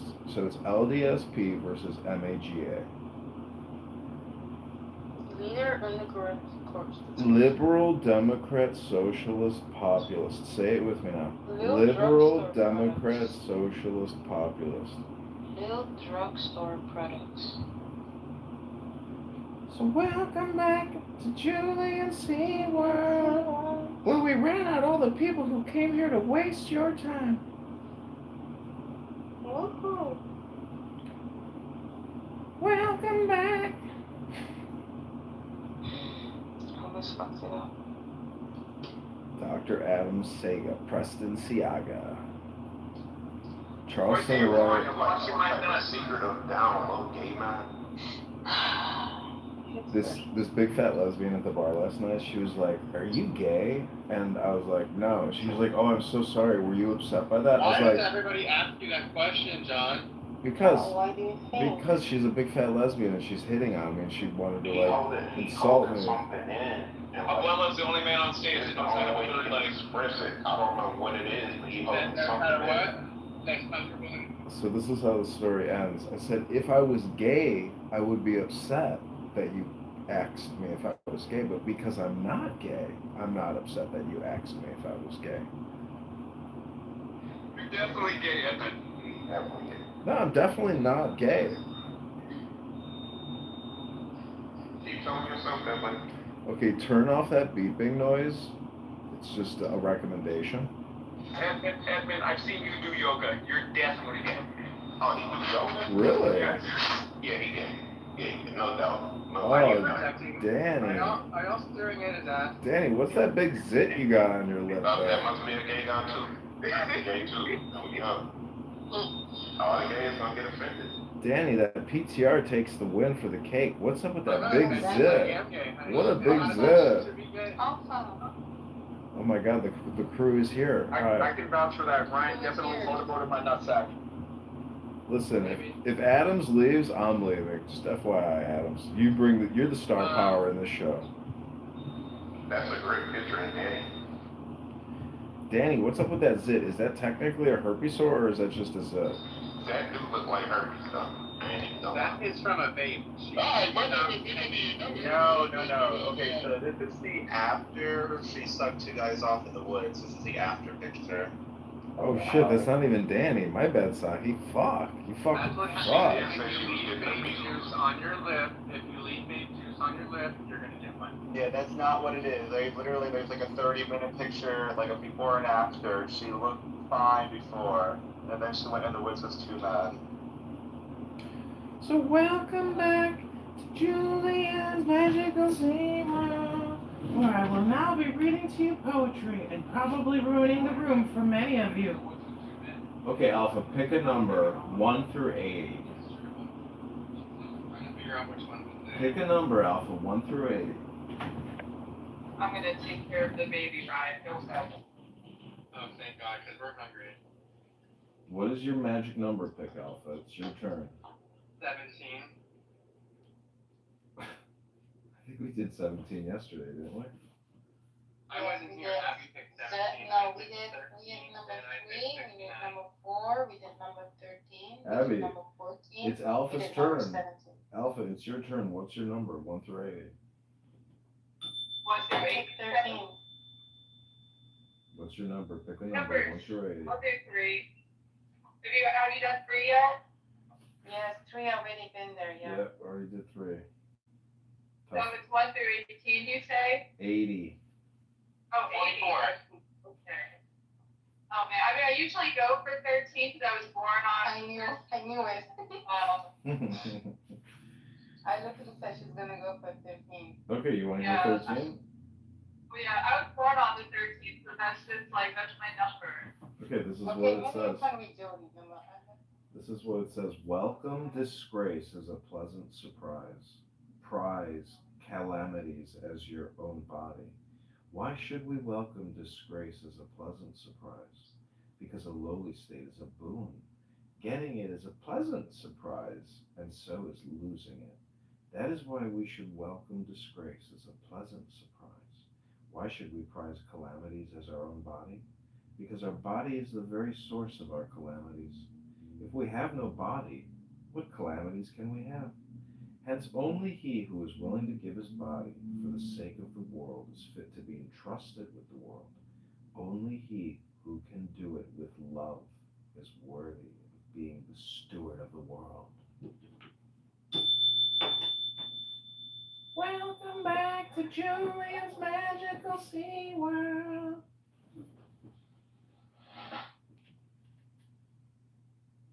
Did you like that, Alpha? That's your number 13. I did like that one, and it's so true. So true. How can you build a strong sailor on top of the love? Well, tell that to Mangione, who decided to shoot a guy in the face in the street and murder him. Because people like Julian, these liberal, Democrat, socialist, populists, LDSP for short, LDSPs like Julian and Abuela, Also known for little drugstore products. LDSP, liberal, Democrat, socialist, populists, they think it's okay to murder executives in the street. I mean, it's not kosher, Julian. Dude, you're a Republican from the Northwest. Something wrong with you. The hell? Assalamu alaikum, brother. Disciple of Nigeria. Wa alaikum assalam, brother. I'll make you a Whatever I do, Abby. I'm just putting up a scene because people like to talk behind our backs. Listen, I have a 5-minute hard out. Does anyone else want to hear a magic number? All right. 144. No, it's 1 through 80. Wait, can I get another one? It was already read. May I please pick 33? 33, that's the number of 33. Okay, this is a short one. Here we go. Somebody do that scary emoji effect. He who knows men is clever. He who knows himself has insight. He who conquers men has force. He who conquers himself is truly strong. He who knows when he has got enough is rich. And he who adheres assiduously to the path of Tao is a man of steady purpose. He who stays where he has found his true home endures long. And he who dies but perishes not enjoys real longevity.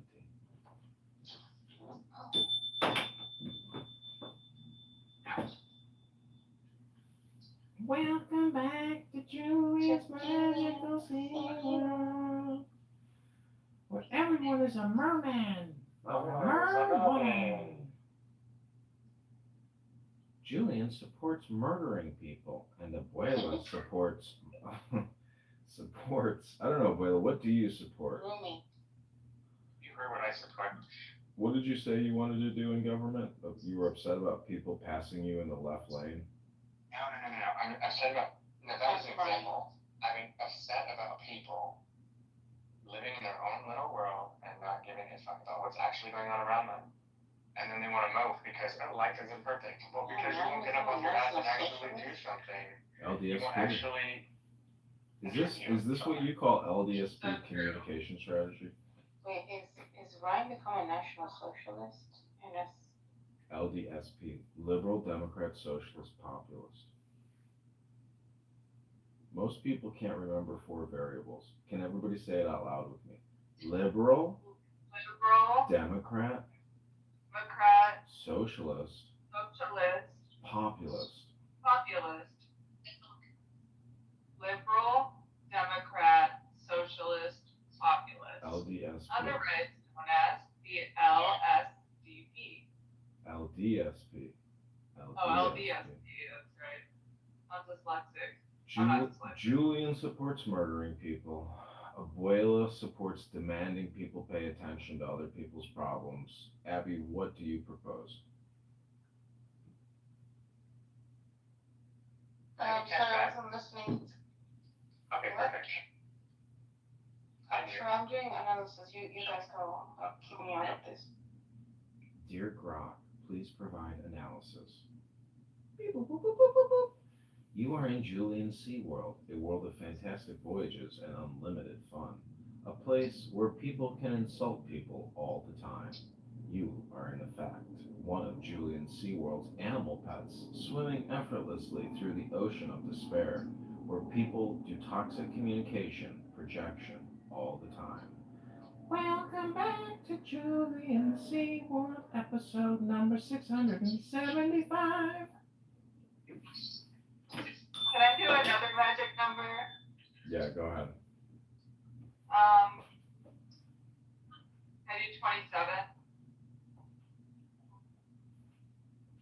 Okay, this one is an essential tenet of the Tao. Good walking leaves no track behind it. Good speech leaves no mark to be picked at. Good calculation makes no use of counting slips. Good shutting makes no use of bolt and bar, and yet nobody can undo it. Good tying makes no use of rope and knot, and yet nobody can untie it. Hence the sage of Clubhouse, Clownhouse, is always good at saving men, and therefore nobody is abandoned. Always good at saving things, and therefore nothing is wasted. This is called following the guidance of the inner light. Hence, good men are teachers of bad men, while bad men are the charge of good men. Not to revere one's teacher, not to cherish one's charge, is to be on the wrong road, however intelligent one may be. This is God damn it. an essential tenet of the Tao. How do you know what your charge is?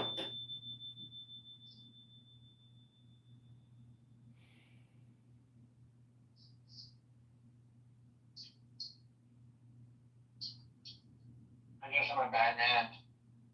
It says not to revere one's teacher, not to Bad cherish one's charge, is to be on the wrong road, however intelligent one may be.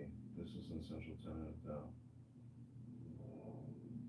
I'm not sure what that means, not to cherish one's charge. Not to cherish one's charge, Not yeah. to cherish one's charge. I think charge is like your task, or your Yeah. position, or something to that extent. Yeah, but how do you find out what your charge is? Because I don't want to be into business that's not mine. I'm Oh. kind of picking up. Oh, sorry, go ahead. It's the second sentence is while bad men are the charge of good men, and then it says not to cherish one's charge. So it's like reversing out of the bad man responsibility for a good man. Anyways, go to the gym and read a book, fatties. I can't read. That's fantastic. I'm just laying in bed naked listening to you guys. Thank you for sharing that. We're happy that we could know that you're naked. That really does something for me. Thank Do you have shit? That wasn't for you. That was for Edmund and Ryan. Do you have shit stains on But we're your all shit? in here. So You- you're doing voiceover, guys? Who? You sound like voiceover guy. You know what's great about voiceover guys? People thought that I am him or he is me, but the thing is, he doesn't do voiceover. He's just an obnoxious, hypersonic, person on the set, but he doesn't do any actual voiceover work. I get naked with voiceover guy. He's basically my publicist because I do the work and he just does the, yelling, basically. MR everything's all y'all stuff. Assalamu alaikum. Yeah, Abby's in her pictures. Wow, club was boring today, man. Dr. Adams, what do you think about a phrenology of the nostrils? Oh, what does that mean? I mean, I know what phrenology is, but what are the different shapes and what do they mean? You've got the bell pepper variety, sometimes supersized. And there is a difference between a red pepper and a yellow pepper and a green pepper. Do you know what the primary difference is?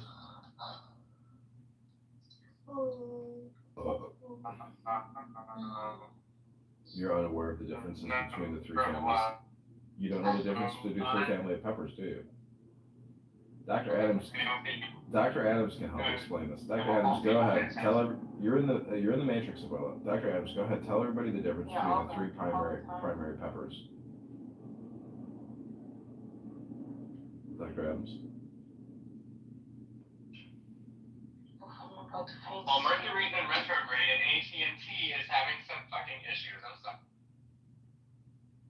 Interesting. But not interesting. Alright, well, I can see I've done all the heavy lifting here. There's no one left to provide any kind of valuable information, so I feel as We if appreciate you so much. my work is complete here in Julian SeaWorld. And don't forget to check the filter. And if you ever go to Thailand, don't drink the water. Because your poop is in it. The fishes didn't clean up.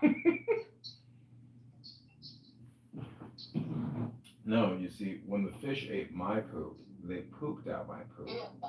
And my poop became the fish poop, and the fish poop became the water poop. Thus, always be, eventually over enough time, that water poop will go to every major, Do you think it's made its way to the Atlantic Ocean yet? Did you hear? No, Did you I hear? will never go in the sea after this. Well, did you drink? You can't go. You have to avoid all waterways at this point. You do realize if you drink tap water, you're actually drinking poop water clean, right? You do realize that, right? Are you Edna? No, I can't do copyright on here. All right, I gotta go. Shut up, just shut up, shut up. You see, if you drink tap water, you're technically drinking poop water. I kind of want to pull Ryan's hair into the song. Oh boy. Will you buy me a new car first? It's so easy for gay men to organize Let's gay change sex. the title. This is boring. Saying gay man is a little bit like saying black man, or saying white man. Words are so political and stupid that you hear people say black man all the time on this app and gay man all the time on this app. But I charge you, is the descriptive adjective gay or black actually accurate, if I can ask that question? No. So what is a man? Because clearly gay man, black man is not what man is. Obviously. So why do we use the term all the time? Because we're just polarized politically? A man is anybody who can take a 9-inch dick without crying. Yeah. You're welcome. I would like to try that, actually.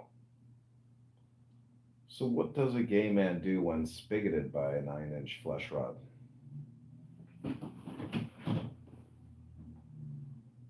They usually...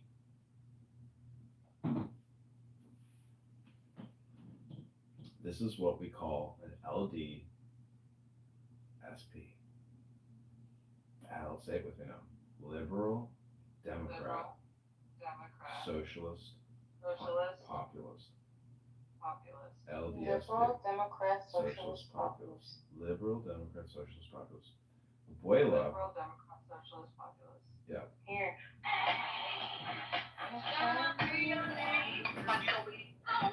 Oh, where is it? Why did she say shut up? Oh, I gotta turn the volume down, Abby. You're gonna kill my copyright on this comedy recording here. Okay, maybe it's time for me to go to the gym. Are you sure about that? Hey, go with Ryan and I. You can get the showers after. It's the Greek showers.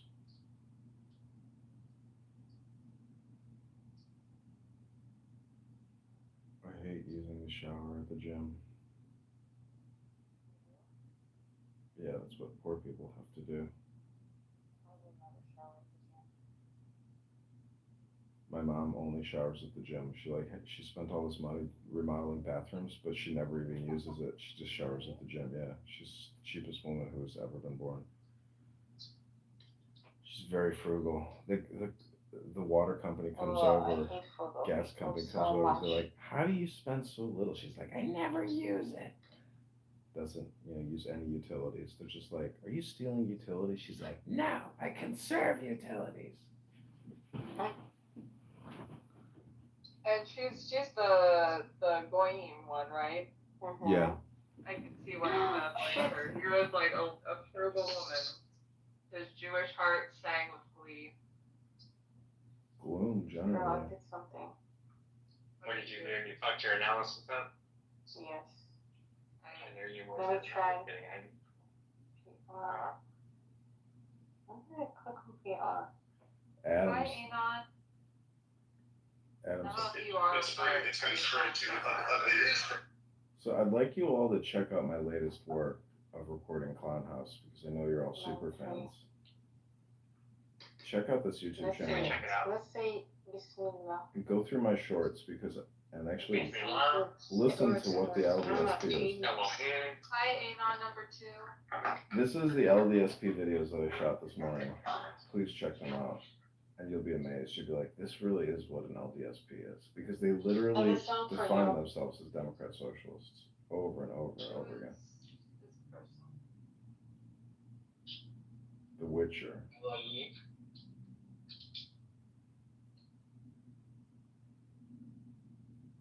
The sight beyond sight. Intelligibles guarded by the owl and the aether serpent. Guardians of clarity, insight, and perception beyond illusion. Do not seek to conquer the world. They seek to understand it fully, and in that they gain power. No sword could offer. Your downside would be your core flaw: observation over action. Constant search for understanding may delay necessary engagement or commitment, leaving potential unrealized. Your psychological vulnerability is endless questioning can spiral into existential paralysis. The sense that no answer is satisfying, and that meaning itself may be unreachable. Very cool. That's some Dragon Ball Z shit. That's crazy. That's cool. Alright, so Edmund's here. I had a directive to remove him from rooms because he's recording rooms, but then also Edmund! Give him a chance to play the game. What do you guys think? Yes. Oh, Edmund, would you play? Let's play. I'm going to ask you your own customized question, and then according to your very specific answer, we're going to give you a guardian beast and a mythical creature. Are you ready? Yeah, go ahead. Okay. Here is your question. Oh, okay. This is perfect for him. Okay, you can destroy one system, governmental, cultural, or economic, in hopes of building something better. Which one and why? I just can't answer that question because it's a trick question. Because no matter which one I choose, it impacts all the others. I mean, I guess I would go with economic then, because the Constitution and the banking industrial complex and the government industrial complex, it's just borrowing and spending. So if we're at 35 trillion of funded debt and 100 trillion of unfunded debt, we would have to change the economic system in this country, meaning that we would no longer be able to have deficits, and we'd have to essentially dissolve the Federal Reserve, pay off the debts, and then suffer the consequences of an inflated currency if we were to destroy the economic system. So I think if we were to destroy the economic system, that would have the biggest impact on government and culture. I am complete.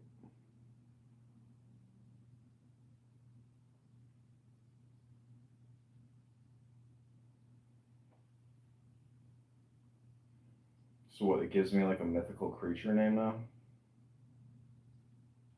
Yes. Okay, I tried to get as much as I could in there. All right. What did you feed it into AI? Yeah.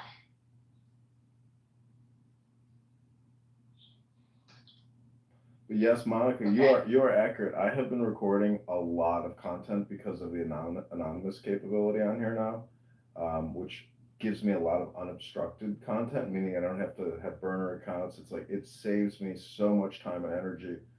But I will say the politically correct room, I've essentially, they call everything MAGA. So I don't know if you know what an LDSP is, but that's a liberal, Democrat, socialist, populist. So I'm using the term today because I've witnessed many Democrats now describe themselves as socialists, liberals, and populists. And I don't even think they know what the word populist means, but liberal, Democrat, socialist, populists is really what a Democrat is. Wow, okay, so this is what you got. Your real-world guardian is the chimpanzee, highly intelligent, strategic, and socially complex, able to lead revolutions within its group and disrupt hierarchies when needed. Edmund's response shows an ability to see the trap in the question and analyze the interdependence of systems. Like the chimpanzee, he's a tactical disruptor, never reckless, but capable of dismantling power structures to build more functional social bonds. Your mythical beast is, I'm probably going to destroy this, but it's the Ouroboros, a serpent eating its own tail, symbol of of cyclical destruction and rebirth, balanced through collapse and the eternity of transformation.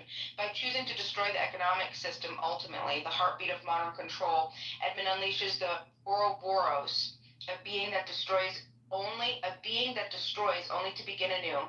His answer acknowledges the ripple effect, but accepts the collapse as a necessary evolution. Edmund is guarded by the chimpanzee and the Ouroboros, beasts of revolution, recursion, and pragmatic insight. He sees through traps, questions power, and chooses not the safest path, but the most capable of changing everything. Your downside, your core flaw would be unleashing chaos. Destroying the economic system risks widespread suffering as systems tied to it, health, food, housing, could collapse suddenly. Even if the goal is rebirth, destruction would, without a clear replacement, invites opportunism, factionalism, or new forms of control to emerge worse than before.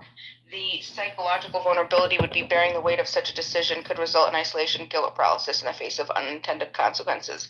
But that was like an after that we added just to like see into our psychology, but just something to think about. Very cool. Yeah, but that's just like saying I'm describing the situation accurately as is because they are destroying the economy. And the Federal Reserve and Congress's unlimited borrowing and spending is what's destroying our future because 40% of the economy is artificial. So really, it's a Okay, huge Congressman. wealth transfer. Okay, Congressman, we're in the middle of a game though, so. All right, I am complete. Monica is so sweet. She let Edmund play. Thank you for playing, Edmund. Yeah, but I'm a little annoying. We lost Violet, and now, like, can't make it. It's just tough. Tim, are you there? She'll come back. Baby, would you like to play this game? BMO, you should probably create one like that, but just about ideology. If you want to develop it with me, I'd be happy to. We could do that. That'd be fun. Well, how would we share it then? So one of us would have to run it, but we would, create and like program, whatever LLM we're going to use and just have it, either you would run it or I would run it. But ultimately we could both go back and forth with developing it. You know what I'm saying? I would say you should, only because my AI is full of sci-fi shit. Sci-fi? Really? That's impressive.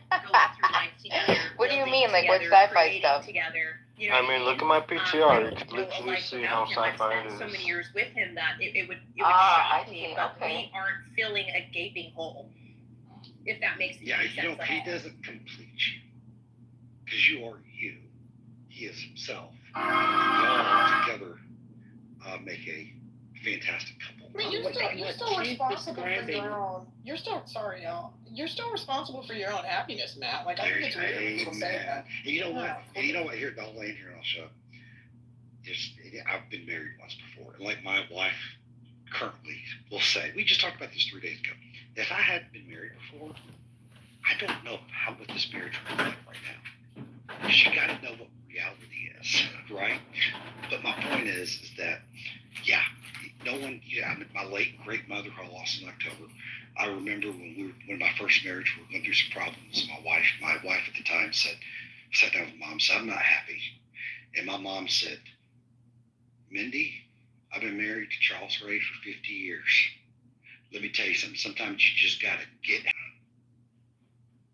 I think what Mrs. DeGroot might be describing too is more when you are whole people and come together. When you look for someone to fix you, I agree with her 100%. Biblically speaking, if you believe Scripture, there is a sense of oneness that comes in marriage. Genesis 2:24, I believe, is the verse, and it talks about becoming one flesh, and that are two whole people, but it's sort of like a puzzle where you complement and fit each other, and that's a very different thing than looking for someone to be your daddy or your wife to be your mommy. You're two whole people, but you're working in unison as sort of one flesh as God intended. I love that. I just want to welcome Ash to the stage. Ash Rowan. Hi, Ash Rowan. Hey, how are you? I'm fantastic. And yourself? Not bad. Do you want to chime in on the conversation, ma'am? Sure. I just think it's a bit of a semantic argument saying so-and-so completes me. It's a figure of speech, right? Yeah, but I mean, I hear what you're saying, but you know, to some people, yes. I would argue, my debate would be, it's the way it lands. And it's so important when it comes to communication and marriage, the way it lands on people. But you're right, it is in semantics, but with some women and some men in the dating world, I would say, okay, if I was dating and some girl that I was on a second date with said, I'm looking for someone to complete me, I would say, what does that mean to you? And then I would shut up and listen. Mm-hmm. And y'all's answers y'all give today are, in my opinion, are fantastic. It's when someone says, oh, I'm looking for someone to make me happy. I'm looking for someone to do that. No, I'm not here to fucking make you happy.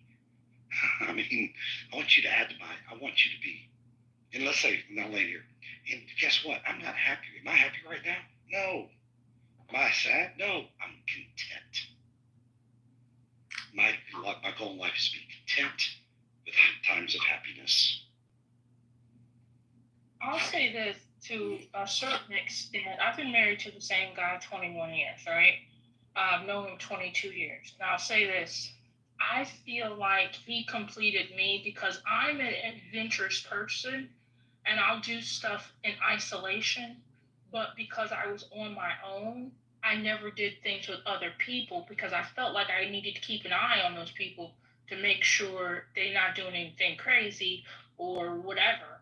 And when I met my husband, it was like a completion because now I had him to go on vacation with, and I don't have to worry about whether you got weed in your bag when we go into Italy, or I don't have to worry about you acting stupid when we at the grocery store or whatever. So for me, it was a completion because it allowed me to be my full self. Where when I was on my own, I was always, just looking at people cockeyed. Yeah, but Matt, even if she gave you the wrong answer, would that stop you from taking her home and having sex with? No. Nope.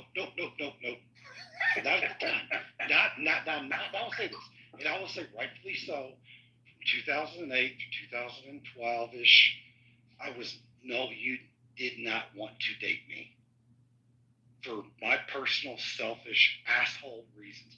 I wasn't physically abusive, I was emotionally, verbally abusive, but emotionally abusive when it comes to being a finagling asshole was not a good thing.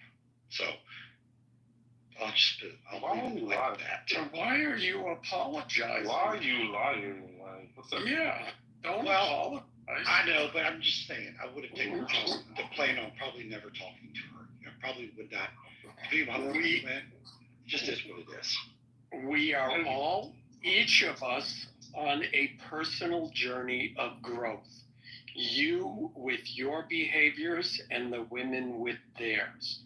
You should not apologize for that journey, wherever it brought you. There, does that sound like a good start? Spiritually, what brought me emotionally, yes. I'm just saying that wasn't the right answer, but it was the answer. No, I know. Well, let me just say, in responding to Brooklyn,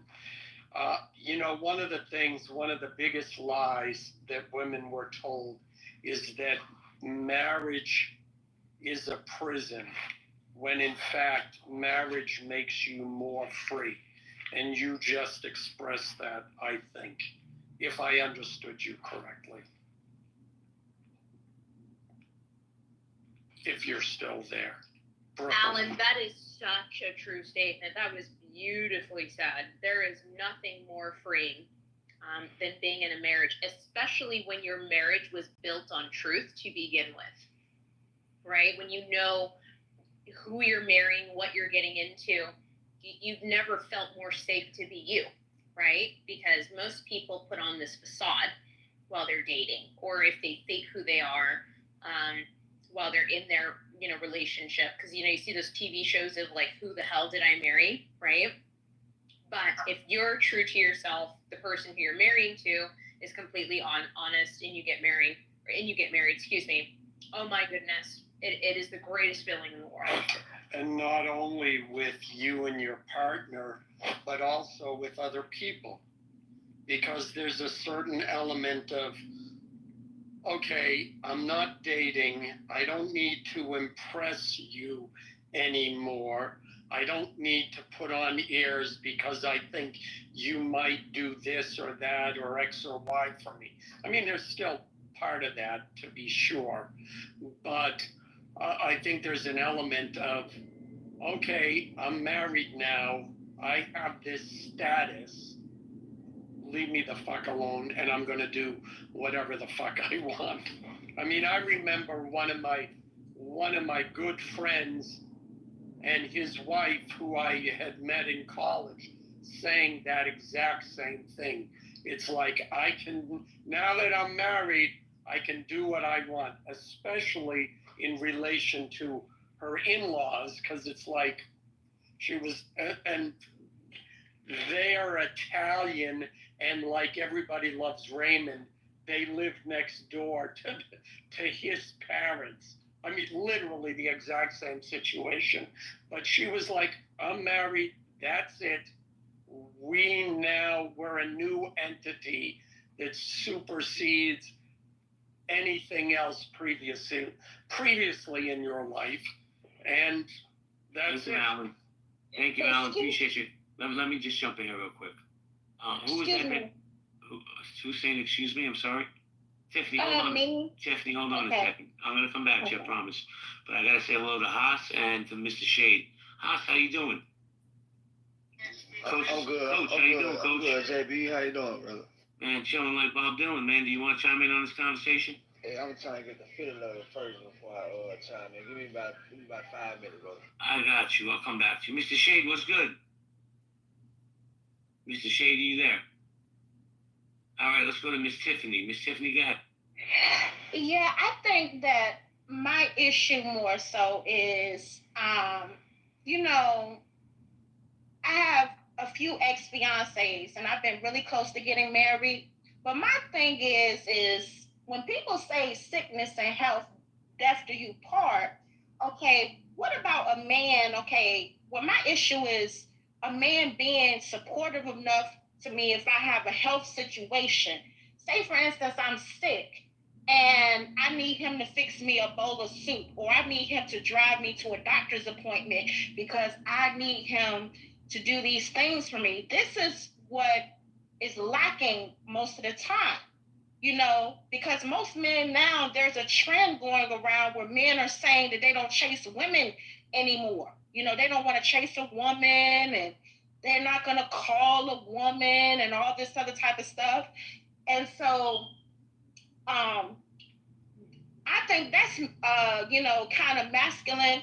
Well, not masculine for a guy to be saying those things to a woman. Like, why are you out here telling women you're not chasing women anymore? I mean, no offense towards gay people and everything like that, but are you chasing a man?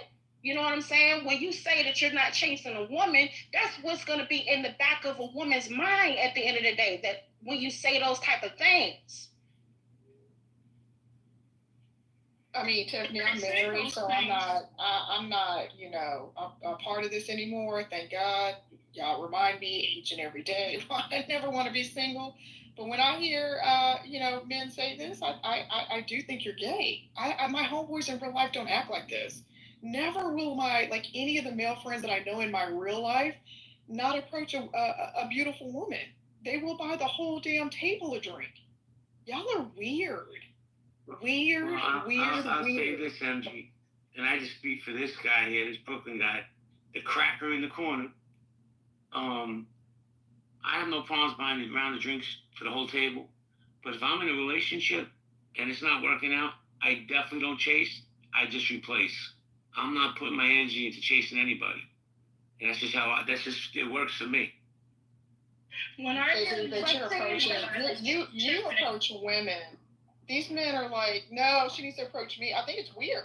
for men to like But- act like women. MG, I will walk over But to any. see, Hold on, Tiffany. Hold on a second. I will approach any woman. I don't care who they are. If they're beautiful and I feel that there could be chemistry, like I say it all the time, but I mean it. She thinks I'm joking. Yo, Elle is gorgeous. I have no problem saying that. But Tiffany, when men say that, they're just seeking leverage. You know, they want you to put yourself out there so they can see how much they can use and abuse you. They want to be the bad bitches. Leave them alone. I used to approach women all the time, but then What about men taking care of their woman and women taking care of their man? Like, say for instance, I told her once, I told her twice. We have a one mic policy, stop interrupting. She doesn't stop. I get it, she's new, but she's gonna have to learn. Mr. Allen, go ahead. Yeah, it might have been a bad joke. I said I used to approach women all the time, but then the old age home told me. It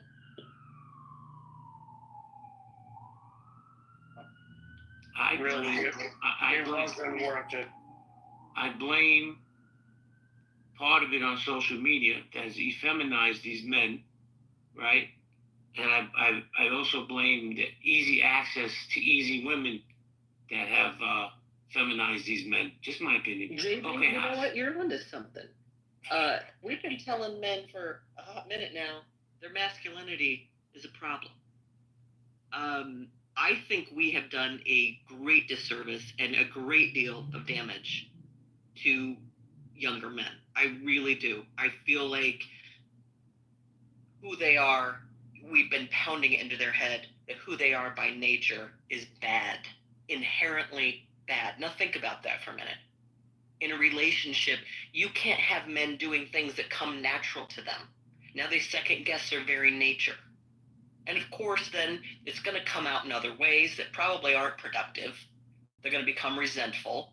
They're holding in who they are. I have a son who is a young man now, and we talk about this all the time.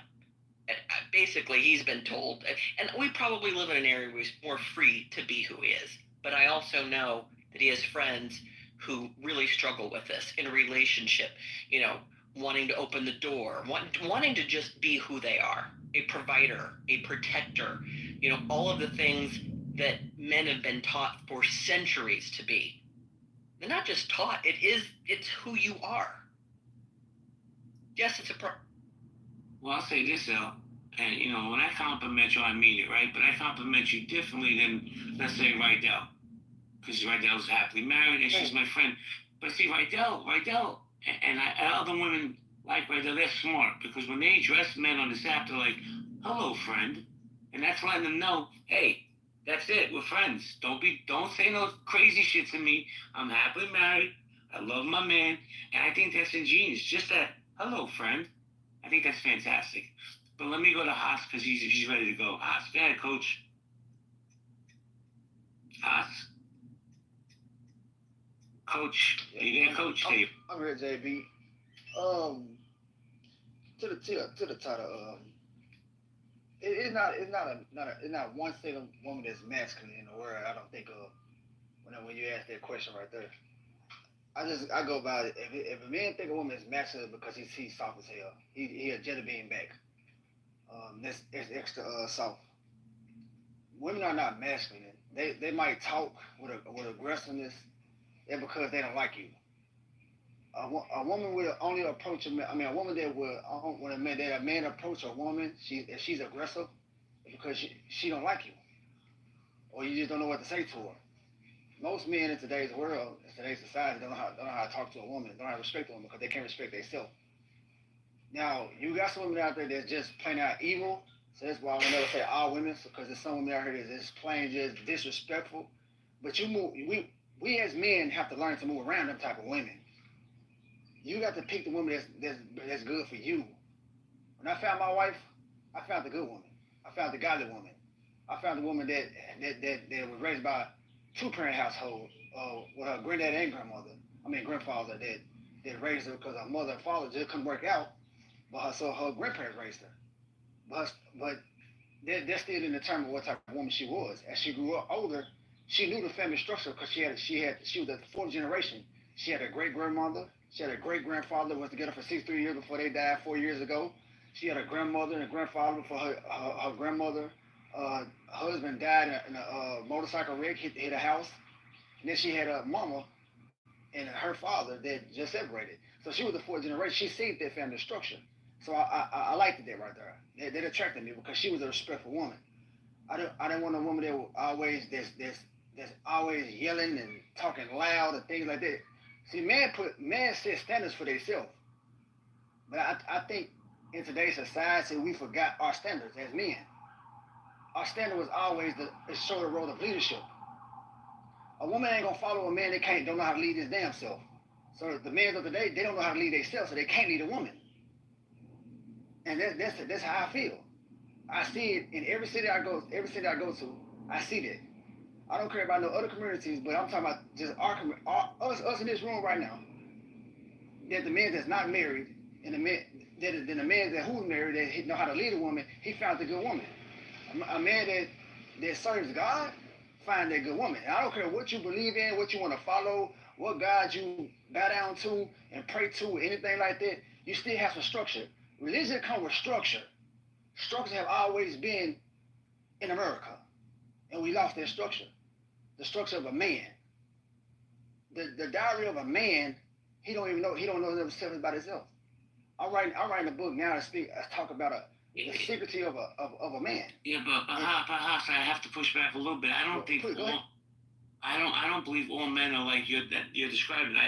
I'm just gonna assume because I know you're a coach that you're describing, and in my opinion, probably the younger men, right? Old heads like me, like Matt, like Casey, right? Us old heads, we know how to lead. But I'm gonna be honest with you, bros.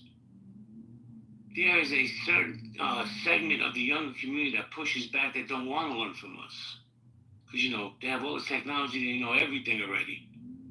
But I appreciate you sharing. Let me come back to you, Haas. Let me say hello to Inkman. Inkman, how you doing? What's up, big dog?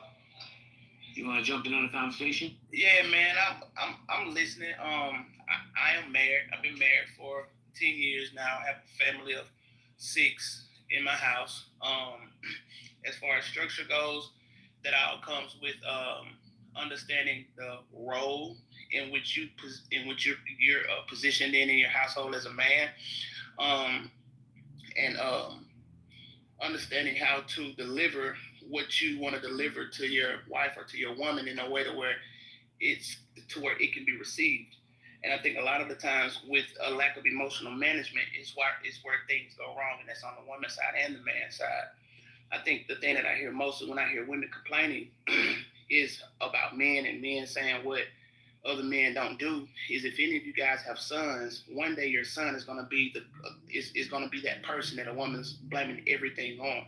It's going to be your son one day. So when I think about this and I have daughters and sons, I have to put myself in the mindset that if I don't if I can avoid putting my children on this spectrum of complaining about the other sex, opposed to being accountable for the things that they do and being accountable for their actions and their delivery and all the things that they do, then this problem won't keep occurring. But it seems as if it keeps occurring because one side is pointing the finger at the other side, and I think that's just a lack of accountability and a lack of emotional management. Man, let me ask you a question. Man, I love your share, by the way, and I agree with what you're saying. Alan, I got you, Alan. Hey, man, did you say you had 6 children? Yeah. 2 of them in college and 4 are still in the house right now. That's amazing. I just gotta say, bro, I think all my kids are not growing up in this day and age of technology. Do you feel that technology hinders your ability to raise your children because they already have an output that they don't have to go to you for? I think repetition is the father of learning. So I think looking online and watching and hearing what other people are saying, being in a house with a parent that's active every single day, these things that I do, because I have twins as well. I have some twin 4-year-olds, and I repeat things to them. I repeat things to my older children over and over and over, so it sinks in. So that when somebody does bring them the country, they already understand that ain't what Daddy told me. Daddy did never say this, and they know that I never tell them anything that's gonna harm them. So when they hear the opposite, then now the questions happen, and I tell them to question everything. I don't give a fuck who's telling you. Even question me sometimes if things aren't clear. Man, I see you just joined the app. Please join this house. I love your share. I love your energy. And I love your vision for your children. That's amazing. Good for you, bro. We need more men like you in this world. No bullshit. But Thank you, brother. Hey, No, JP, no. can I ask y'all something? Hold on 1 second. 1 second. I'll get right back to you. And when I say that, Ink Man, I mean that. Because I tell you what, even in the chat, MG said, shout out to Ink Man. Yo, big shout out to you, bro. Big shout out. But before I go to you, Mr. Make 'em Viral, I gotta say a little to the Teapot. Hello, Teapot. Hello, JB. Teapot, I gotta tell you something. What's going on? I don't even know why this happens when you come into my spaces, but to me, you are the epitome of femininity, and I love that about you. Now, don't get it twisted, people, because she'll bang with you, but she's not only smart and gorgeous, she's strong. I just wanted to say that, Liz. Well, thank you, JB. I appreciate that. I appreciate you. So Liz, let me ask you: are women more masculine today, or men just softer? We're all the same as we ever were. The same thing that people are complaining about today was complained about in the 80s. It was complained about in the 60s. The difference between now and then is the internet makes it that the person in New York is heard by the person in China. Thank you, Liz. Mr. Make 'em Viral, you had a question for Ink Man? Now, I had a question for a lot of the people inside the room, because like I said, I am probably the youngest person in here, 21 years old, 2004. That's my year I was born. I keep hearing, like, I'm going to call them little slick shots and attacks at the younger generation for sad things. And it's like, as a young man, honestly speaking, the stuff that y'all keep trying to, like, throw in our boats, we don't complain about these things. These are not talking points for us. We do not care about half of this stuff for real. Like, so, like, why do y'all keep trying to, like, focus on the younger people when this is not even our problems? Anybody want to take that? I can answer too. Thank you. You want to go point? Yeah, hi, JB. Hello, For the young man, please tap into Gen Z for Change on IG, just so you're aware. A shout out to you. I support Gen Z. I give them all the keys, the plugs, and funding. Why? Because they got a big job ahead of them.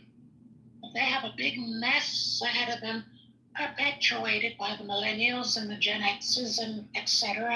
That came before them. It stinks out there, and they have to wade through this muck. So I encourage all you older people, turn around, support Gen Z. Thank you. Thank you, Cappuccino. Miss Inkman, you wanted to chime in? Yeah.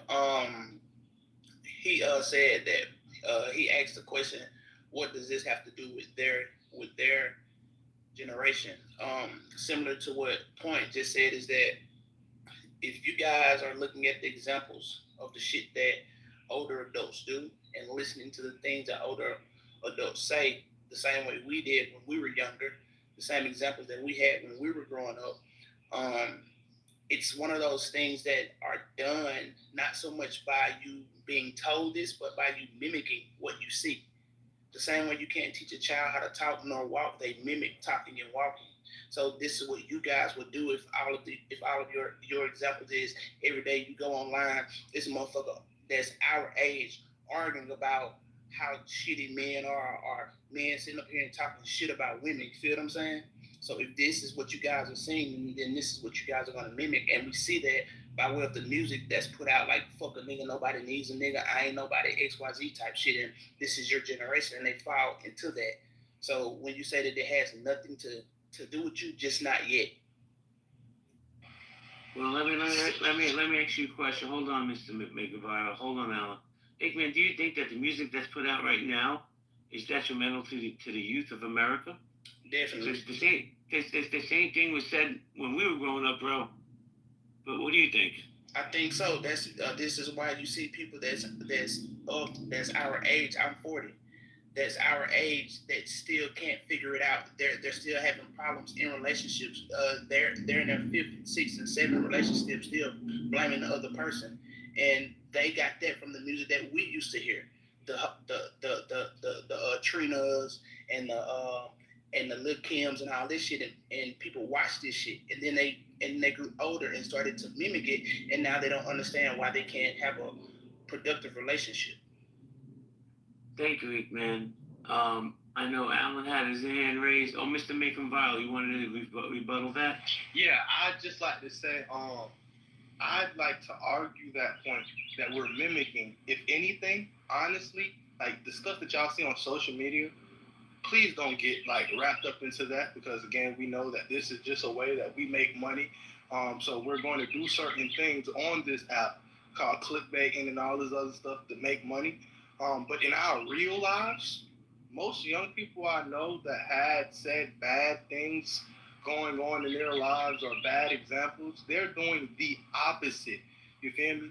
So all these negative things that y'all saying, like, yes, I'm gonna be real with y'all. We understand a lot of it, and we picked it up early, and we like understand y'all frustrations, but we're not moving like y'all. We're having lower amounts of children, like without being married, or just in general. I think y'all said that we're having like, you feel me, like less sex. I mean, I'd like to argue that. I mean, I won't say we having less sex, but we're having safer sex. I say that. You feel me? They're having safer sex. It's just a lot of stuff that we heard about the older generation, or we're hearing from the older generation, that we're not like letting actually take heed in our lives. No, let me tap into that one too, only because I'm part of the same generation you are. I'm 02. But like, here's the thing that I have a problem with. It just feels like constant projection from the older generation about shit that they did during their time when they were our age, or shit that they're still doing at their big old age, and they're mad about it, and they're projecting it onto us, and we're not doing that. Because, again, you guys always want us to learn from the mistakes that you guys made, but want us to repeat everything that you guys did at the same time that led to all those damn mistakes. So that's what I'm confused about the entire time, which is always, hey, you don't want to be like us. You want to make sure that you don't repeat the same mistakes we do.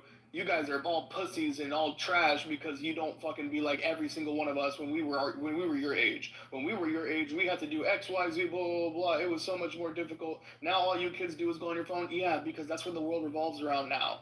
The technology. I'm sorry that we can navigate it better than you. Let me jump in here real quick. I'm going to say something very polarizing, and it might trigger some of you people, but if it doesn't apply, let it fly. Some of you people sound very whiny to me. That's just my opinion. Like you're pushing back on the older generation wants to teach you guys so you don't go through the same mistakes, and maybe we can find some common ground in this world instead of tearing each other apart. Just my opinion. But let me welcome Little Smitty to the stage. Little I Smitty, was you there? just gonna say, yeah, can I say something to that? Please. Because I'm so glad that you even you said that, our generation is whiny. And the thing is that our generation speaks up for ourselves. Yes, we're not afraid to I guess rebuttal, but I don't understand I guess like this generation, like how we are today, we've seen what y'all went through. So no, we're not participating. No, we're not okay with it. But like he said, a lot of the older generation is projecting what y'all think we're doing and being like, oh, this is why y'all are fucked up. Like, no, we're not even in that situation. So what are y'all talking about, Can I say one thing? Hold on for a second point. I think so. For all of us in the room that's older, yeah, I remember how our parents would say stuff to us, and we would swear up and down that we knew better, and our parents was talking shit. And then the older we got, the more life we lived, we started to realize, oh shit, now I see what my mama was saying. Oh shit, now I see what my daddy meant. So being at a young age, and I do have a 19-year-old son, when you're that age, it's almost like you start to believe that the older generation don't know what the fuck they're talking about, and they're out of touch. The more life you live, the more you'll start to see, oh shit, now I get it. but you're not going to get it right now. And it's always going to be a rebuttal against or a defense of someone telling you something because you hadn't lived enough yet. No, the problem isn't that. The problem is that when you tell us to keep living it, or you'll get it when you're older, et cetera, and all the other stuff that you'll say around those lines, it just doesn't make sense because you're saying you want us to learn from your mistakes. So you want us to learn from A. You want us to get to point B, which is a place that's without those mistakes being made, which is supposedly better. And you want us to get through there using the method of doing exactly everything you did, including A, to get to B somehow. It doesn't make sense. You're saying to, okay, I need you to be exactly like how we are, but at the same time, don't do the mistakes that we did. But when you don't do the mistakes that we did, you're good. Let me answer this. No, we don't want. It's not a matter of trying to keep you from making our mistakes. We want you. Hold on, guys. Hold on. Cappuccino, let Alan land his plane. Thank you. Get Alan. Yeah, thanks. We want you to make your own mistakes, but we want them to be actual mistakes. Let me ask you a question. What feels better in your hand? Holding your phone, looking at a titty, or holding a titty in your hand? Which one feels better? Holding one in my hand, no shit, Sherlock. Okay, yeah. Going on your phone keeps you from getting more titties. Whoa! What a fucking concept! Social interaction! Like, oh my fucking god. Hold on. Everybody hold on. Thank you. Elle, you was trying to jump in, hon? Hold on. Alan, hold on. Thank you. Elle, you trying to jump in a second, Lil. Just give me a second, because I think Elle wanted to jump in. No, I was just trying to get a little order. I heard several people talking at the same time. Well, yeah, and I was going to say, guys, we have a one mic policy in here, and if a mod is speaking, please just mute up. Ladies, my lady mods, Charlie's Angels, I got to get going in 5 minutes. If you want to keep the room open, you're more than welcome to. You're strong enough to run this room, trust me. Alan, did you land your plane? Well, not really. I was just going to say, I saw Eagle Hawk said something about how you can get in trouble if you compliment a woman these days. I may not know much, but I knew that if you were in my day when I was single, I know if you were complimenting a woman, you were never going to get her. That's what I knew. Well, I'll tell you what, Alan. Compliment. Because now you're just kissing her ass. Well, and Alan, she knows you're trying to get her laid. Alan, nowadays you got to be careful complimenting women. Not me. I don't give a fuck. Yeah, I know. That's what I'm listen. saying. Somebody was complaining that you couldn't now. And I'm saying, even way back when, before all of these changes happened, if you were complimenting a woman, she knew it, and she knew you were desperate. So that never worked anyways. Alan, here's the thing. There's this new term, I think it's relatively new. It's called love bombing, right? Yeah. Hold on. I've been accused of love bombing. There's a girl that goes on this app, and if I said to her one time, hey, nice PTR, and it, excuse me. To be honest, I didn't even find her attractive. I was just trying to be polite and nice. She went into like 20 rooms, said I was love bombing her. Okay? This is the world we live in. But let me go to Little Smitty, because Little Smitty's been patiently waiting. Then I'm going to go to Dr. Adams, who's not going to talk about fat backs or anything like that. But notice how that was a woman from your generation, not mine. I was just about to say, I didn't say that, XG. Hold on, Lil, hold on. Oh. See, you're assuming, XG. You don't know that. I'm sorry, Lil, go ahead. No, you're just fine. So I was kind of saying more so to Alan's point, like that's kind of like exactly what we were saying. That sounds exactly like projection. That is a general issue. That is more so like something that needs to be talked about within the community in general. But to sit here and be like, oh, well, you know, the younger generation this and the younger generation that, that doesn't apply, you know what I'm saying? But because y'all are seeing it in a newer day and age, because social media is more existent, yes, you're going to see it more often, but that does not mean that is something that the younger generation is doing, because like, I forget who said it, But like he said earlier, we've literally seen what y'all have gone through. Hence why our statistics are completely different than what y'all were dealing with 25 years ago.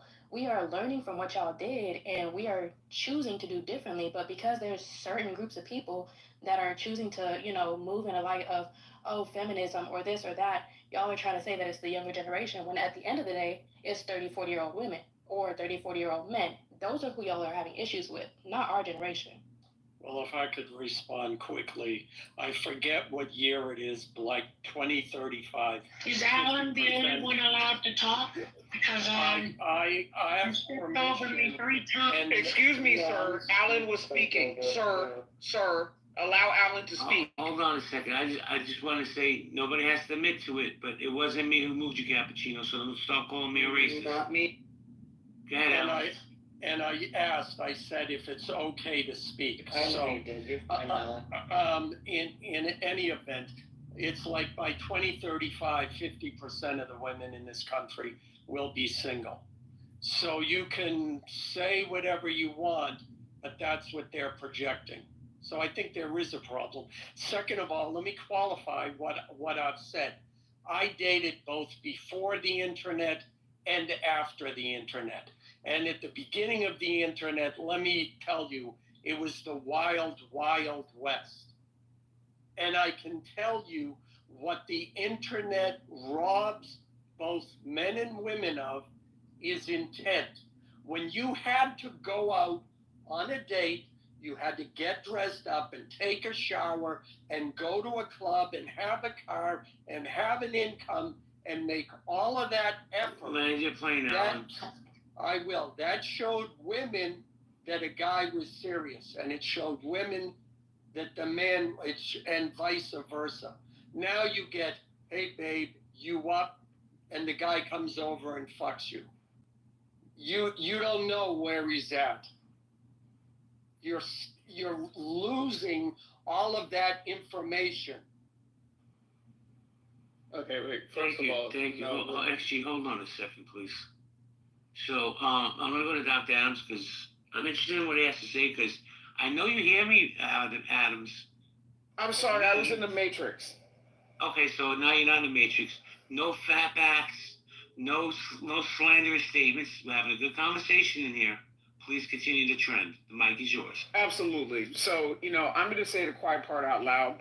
Part of the reason why a lot of these women are single is because their aspirations in dating are outside of their class and their aesthetic worthiness.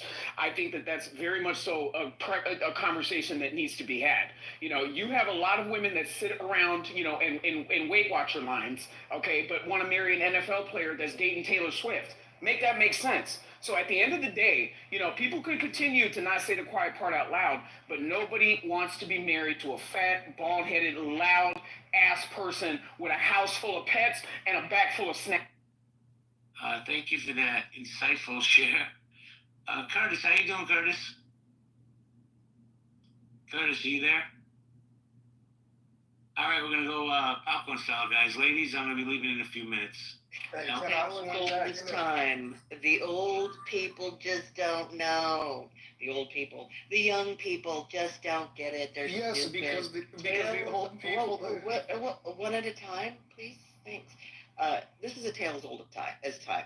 Like literally every generation. I used to think my parents didn't know shit. I literally told them they didn't know shit. And then I had kids. I went, God, maybe they knew some stuff.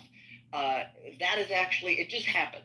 I'm sorry, but it just happens. We do this, and then you look at your parents, you go, they don't know shit, and then they look at you, and you don't know shit, and then there's a meeting of the minds later in life. It's, you know what? You'll make it. You'll all make it. Yes, the reason we say that the older generation... Hold on. I want to say this, and I'm going to mute up. I promise, actually. I miss the days of dating when they had AOL chat rooms. AOL chat rooms to me was the most amazing dating spot. Get XG. Yeah, the reason we say you guys don't know shit is because half of you guys haven't been in the dating scene for over a fucking decade. How would you know shit? That true. Hey, no, but can okay, I? No, to his point. I'm sorry. Go ahead, Nate. Yeah. All right. So what I was gonna say was, see, I'm still hearing the same like, we don't know. That's not true. If anything, y'all keep trying to like undermine the things that we potentially have knowledge on. And it's like, we have more than that knowledge. Like, honestly speaking, this is not just like crazy to me. This is like insane, actually. Y'all understand that we have more access to certain things. It's crazy, right? I'm about to break it down. Y'all understand we have more access. Pause. Y'all understand that life is progressing fast. Pause. Y'all understand we have stuff like the internet. We are having things like Clubhouse and all these crazy things going on. So we all have this information. Why are these bitches still fat, unaware, and single? No. Listen, Dr. Adams, hold on, chill. Listen, so y'all understand that we got all this going on, but y'all think that we're not knowledgeable. And then not only do we have the information from like online sources, our real lives are crazy because we have to have you guys as parents. You know how like traumatizing that is? Like, y'all are our parents. You feel me? Then we got grandparents that came from a generation that's arguing about some whole different shit. Like, do you guys not know the trauma that the younger generation be having? Hold like, on. I like that. Wait. Time out. Mr. Survivor, please mute up. Please. I'll come back to it, I promise.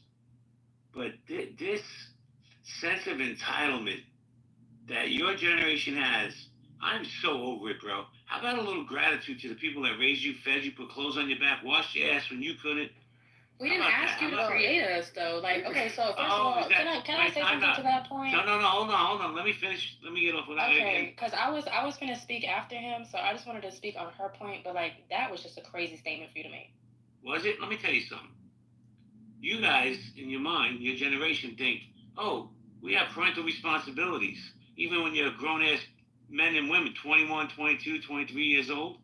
My only parental responsibility is make sure my children have a roof over their head if they can't do it themselves, clothes on their back, and food in their stomach. But they got to figure that shit out themselves. This sense of entitlement, oh, I'm so traumatized from my parents. Come on now, have a little gratitude towards your parents. Forget a little Smitty. Thank you. So my thing is it's not a sense of entitlement, it's just honesty. We didn't ask you to create us. We didn't ask you to create children, and then y'all didn't do the mental stability that you needed. You didn't do the research that y'all needed to do. So y'all sat here and y'all wanted to blame your kids for not being, quote unquote, grateful for y'all's lack of doing more, for being more emotionally aware. Anyway, on Elle's point, what I wanted to say, she said something to the, oh gosh, I already forgot what she said. I said every generation thinks the generation above them doesn't know shit. Right. And when you get a little Okay, older, you go, so God, now I this have is the kids, thing. and now I got a mortgage, and I'm like, maybe they knew a couple things, and there's sort of a meeting of the mind that happens. So the thing And is it's that just we a natural learned from thing. y'all. We learned from y'all, though, and this is we learned from the y'alls ahead of us, and right, the y'alls but ahead of them. But I hear you. I hear you, y'alls and I ahead of heard you. them. You I see was just that work? responding. I would like to respond if that's okay.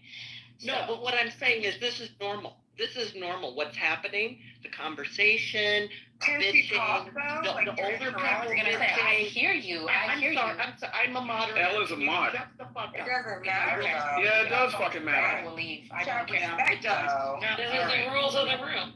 Okay, so guys, here are the rules of the room again. There's one mic policy. When the mod comes off her mic, I only have female mods. When the ladies come off their mic, please mute up. You can have the dialogue. I promise everybody gets to speak.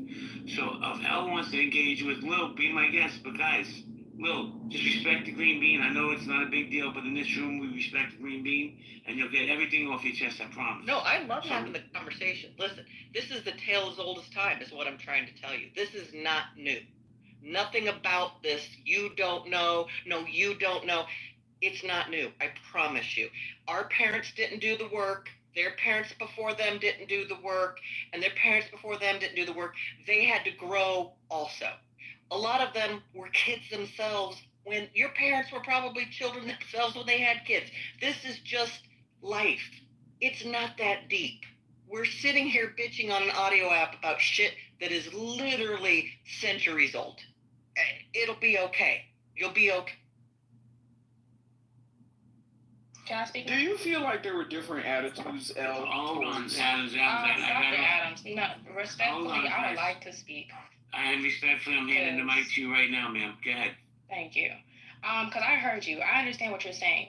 The point of what I'm saying is growth happens generation after generation after generation. And technology in itself has grown so much in the last just 20 to 10 years. So I hear you. But being upset that we saw what y'all went through and we chose to do differently, and we're not taking the... Who's upset? Going to... Ma'am. No, really, for real. It's fine. I'm done talking. No, Because I'm asking you a question. You feel like you're Yeah, right, and I'm the not going mental to sit here and argue with no grown ass there. woman. I'm good. Tony, hey, Tori, shut the fuck up. Correct. Listen, I'm asking you. Shut up, please. I'm asking. Oh my God. Why are you telling her to shut I'm up? That's asking okay. you very specifically. It doesn't That's, you don't feel like it's rude to tell somebody to Okay. shut up because you're on Clubhouse? When they interrupting is rude. I don't know if I need to explain that, but you and I are having dialogue. I don't need her to have your back on some bullshit that doesn't need it. I'm asking you genuinely. Who's the we you're talking about? Okay, I'm talking about obviously people like you that are like-minded like you, because you were so upset that you had to cut me off, and this is the third time that you cut me off. So clearly you feel so strongly about what I'm saying. Does that make sense? I don't actually feel that strongly, but what I do want to say is that what you're complaining about isn't new. It isn't original. It is a tale as old of time. That's it. That's the only thing I have to say. The we, the them, the we, the them. Again, it's old news. You'll be okay. Can I ask My a love, question I'm here? not complaining. Nobody's complaining. This is a conversation. Little You snippet. made I have a question point. here. So It's I was okay. explaining to you why our generation feels differently. And Y'all we feel felt like we don't take differently, anything and our that y'all have to parents say. felt That's not differently. true. Yes. Little Smith, I have a question for you. Let's move on from you now because we're not getting anywhere. Yeah, can I say So I don't even get to say what I had to say? That's the kind of platform we're on? You guys are not going to agree. She sees it one way, you see it another. But you keep saying something that's really interesting to me. You keep saying or referencing what you guys went through. What did we went through? Like, I'm confused. What is she talking about? Did she That's just what I'm leave? trying to get to. I don't know. What trauma have we went through? Like, I can't tell. We're some of the most privileged black people that have ever walked the face of the earth. Honestly, So it's crazy. I can't tell you guys from. Y'all look like sex workers on the cool. Like, I look at your IGs, I can't tell if you're a prostitute or if you're in school. Like, it's just the lines are so blurred. You look like whores. Most of y'all. So I don't know what you're talking about. Like, I'm just confused. So that's what I wanted to say. Well, I think it's interesting because older women also look like hoes. Right, trying to keep up with younger women, shopping on Fashion Nova, getting BBLs at the age of 36, dying on tables because your blood pressure is high and you weren't equipped to get. I just think that it's always an old and young thing. I'm married. I'm speaking to her point about younger women looking like hoes. BBLs are ghetto. Prostitution didn't start. Wait a second, guys, wait a second. It's been around for years. Tori, let me ask you a question, and then you can have the mic, I promise. What generation are you part of? I'm Generation X. I meant Z. Sorry. Okay. Yeah. But that still shouldn't matter though. Like, my parents are boomers. My parents are Generation X. So I grew up with older parents. And so I just think that there's always this old and young conversation, and older people definitely don't like to be held accountable, right? Especially in the Black community, they lack a lot of accountability. They feel like, oh, I did the best I could versus, it's just like, oh, I did the best I could. And it's like, I understand that to a certain point. But I think there should have been some therapy happening before people just had kids, because a lot of us are living through now your traumas that you failed to deal with. I understand putting a roof on a child's head. I have a child of my own, right? And feeding them. Are you married? Are you married? Yeah, I'm a married woman. Is there anything else you want to know about me? I'll just check in. We're talking November 5th, 2020. Yeah, November 5th, 2020. Just making sure that you're not having out of. I'm not the review, but your other counterparts are the statistic, ma'am. Hey, I just was trying to say, I didn't really mean to start all this, but I was trying to say, I don't like the younger people, when we have these conversations about certain things, because I honestly argue that the younger people are doing better than their older peers, if not already, like on the road to doing better. Fuck y'all are not. Yeah, nah. I mean, in a lot of ways, Y'all don't own shit. Wait, pause. In a lot of ways, we are, like the other lady said, she's married as a younger lady. I'm married. My wife's a young lady. You feel me? I have my child.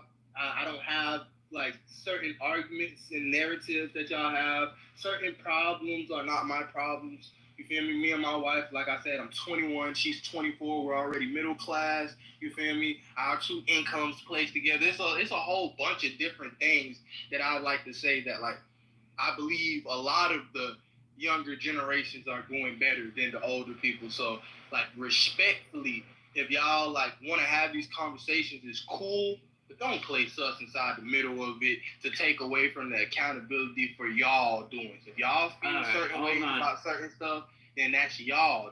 You don't always gotta resort back to like, okay, well, this is going on. And I feel like it's the younger generation that's doing, because the dating, what triggered this is I heard the situations about dating and all this other stuff, and we're not just dating online. We're dating in real times. Men, younger men are not scared to like approach women. We're approaching multiple women all the time. Well, you shouldn't be approaching anybody because you're married. But hold on, I need to hear my voice, and I need to jump in for 2 seconds. El, Vero, Liz, MG, I got a boogie. You guys want to keep it open? I am getting ready to go back out fishing, so I'm going to be done for the evening. But Liz? You have a good night, JB. I have nothing to say to these young people who know everything. Good luck. Good luck. Holler at me when you know. I got one thing to say. Wait, hold on, Alan. Oh my God. Vero, did you want to run the room? Because I'm bailing. I'll run the room for a bit until it dies out. But I just want to quickly say, like, Alan, I have no beef with you, but you are way older. Just way. Yeah. I don't know if you're gonna be able to relate at all to these kids. Oh, not kids, but to these young adults even. Vero, do me a favor. When you leave, shut the room. And I'm just gonna say this real quick. Then I'm gonna bail because I gotta take my dog out. But these entitled, know-it-all brats who have no fucking gratitude in their hearts. Now listen, if it don't apply, let it fly. Listen, let me speak, and then you guys can say whatever you want. Because I'm not even gaslighting. I'm keeping it real. This whole attitude of, this young man, and I like Mr. Make Him Viral, even though he gaslights me sometimes. He's saying, we dating real. Bro, you're married. You shouldn't be dating. You're spoken for already. Leave it alone. But let me tell you something. One day, I wish I had recordings on that you could listen to 20 years from now. And you're like, damn, I sound like a total asshole there. Or, yeah, they're still fucking stupid. Okay. Thank you, MG. XG. All right, I'm out of here. Guys, enjoy the conversation. Stay safe. Be well. And be nice to each other. And, yeah, everybody in this room is invited to mine and Nell's wedding. Goodbye. Wait, hold on. It's always the young generation knows it all, but any disagreement with the older generation that's not adhering to your viewpoint is all of a sudden entitlement. Thank you. Yeah. I just wanted to say, well, I guess JD already left, but what he was saying, I'm trying to say about the relationships. No, I'm just saying that if y'all have problems inside y'all relationships, make it work between y'all and y'all work it out and y'all talk about why you guys are having these problems. Don't throw the young generation inside there as like collateral for you guys to finally agree that like on some shit and y'all blame it on us. Like, we don't have shit to do with y'all relationship. Thank you for the advice. I appreciate it. You are to blame. Hold on 1 second. Oh, is that Vero? Sorry. Yeah, it's me. Yeah, I haven't spoken yet, so I just wanted to chime in and say, there is some validity to what you're saying, Mr. Make or Make. I'm not really too sure, but I will say there's a little validity to it because I do remember recently reading an article in the New York Times. I'm a millennial. I'm 38 years old right now. I am married, no children. And I recently read an article about more women in their 40s are having kids more than kids in high school having kids, which I was like, wow, fuck yeah. I love this. This is fabulous. You know, one is to stick it to the men about saying we're too old to have kids. There's a lot of women in their 40s having kids, even in their 30s. But also the kids aren't having kids anymore in high school, which I think that's fabulous. And I think we should give give the kids in high school some credit. At least, and that's coming with this new generation. Why are we giving them? One second, Adams. Why are we giving them credit? Like that's giving credit like a fish for swimming. For doing what you're supposed to do, and that's part of the reason why they developed. I get that. Vero, this is part of the reason why they developed that entitlement. I can understand that, but what Mr. Make was saying had some validity to it, and I think that's all I was giving them credit for. But I think y'all getting your underwear in a twist about it is also unnecessary. So let me just say this, okay? Generation Z and millennials have bled the baby boomers dry, okay? Absolutely dry. The demands as far as consumerism, the demands as far as entitlement, the demands as far as the parental shaming culture that generation engaged in is absolutely unforgivable. It is absolutely unforgivable, okay? Generation Z is the most privileged fucking subset of humans that have ever walked this earth. Have ever walked this earth. Like, let that sink in for a second. Let that sink in for a second. Let that sink in for a second. My dad's brothers were born during the Depression. Okay? Why are you My dad's brothers were born during the Depression. They were born during the Depression. Yes. Yes. Hold on. I just wanted to say, having raised people in this generation, I'm going to say this generation actually has been through some shit. If you want to really break it down, they have been through some shit. What? And in their formative years. So I don't want to, like, COVID actually fucked up some kids. I watched my own kids persevere through some serious bullshit. And no, it's not World War II. But I'm going to say, in my growing up years, we lived in a relatively peaceful time in the world. It wasn't the breadlines, Al. Different. Life was different. I didn't have to contend with the shit that even my children, I looked at what my kids had to deal with. Bullying online, COVID, all this, I never had to deal with any of that. Every move I made being filmed by somebody, I never lived through that. I had an innocent childhood. I didn't have to worry about a camera being in my face, no matter what I did. Yeah. There is some stress that comes with this. But that being said, I also feel like my kids through that are more resilient. I think they're more resilient. Now, if I wanted to pick on a generation, I'd probably pick it on the millennials a little bit. I'm just saying. But we all have our shit. I think each generation we could look at and we all have our shit. That has been my point. We all have things. We can look at boomers. We can lay some things at the feet of boomers. I mean, we all have shit. Provide evidence. Gail just talked about how she felt about her personal situation. What the gentleman was talking about was nationwide.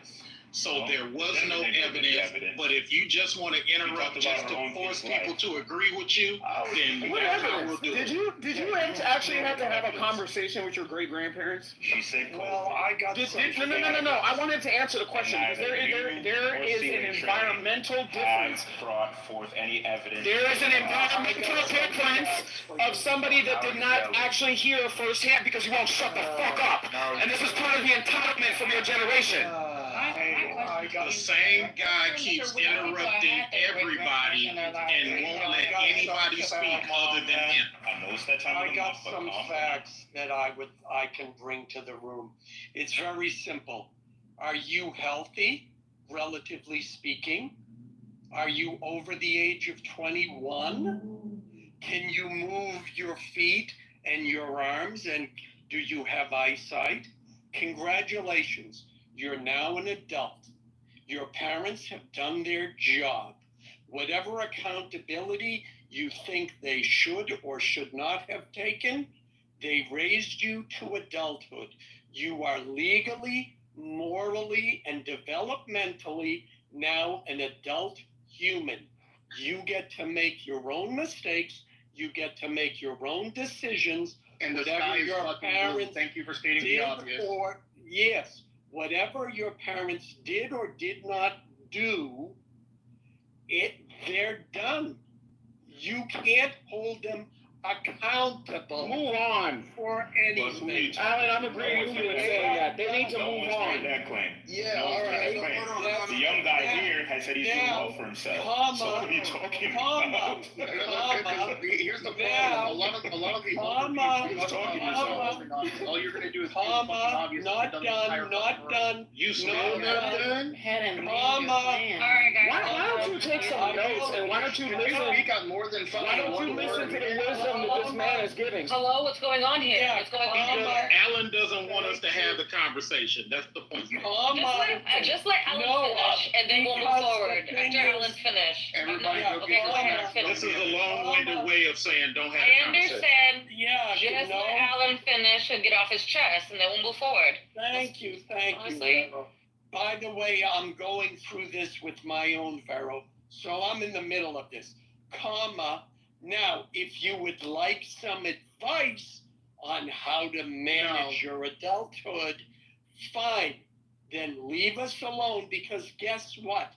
We had a conversation with you for 21 years. We're done.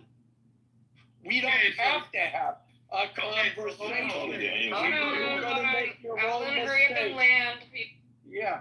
Well, there you go. We don't have to have a conversations. We're the adults. We're done talking. Good luck. Have a good life. Okay, so yeah. It sounds like you're projecting whatever issues you're having in your life onto. First of all, some of you young 20-something-year-olds are still taking money from your parents. Okay, some of us, the older people on the stage, are supporting their parents. Okay, so when you can leverage managing a household like that, then you can actually have a stake in this argument.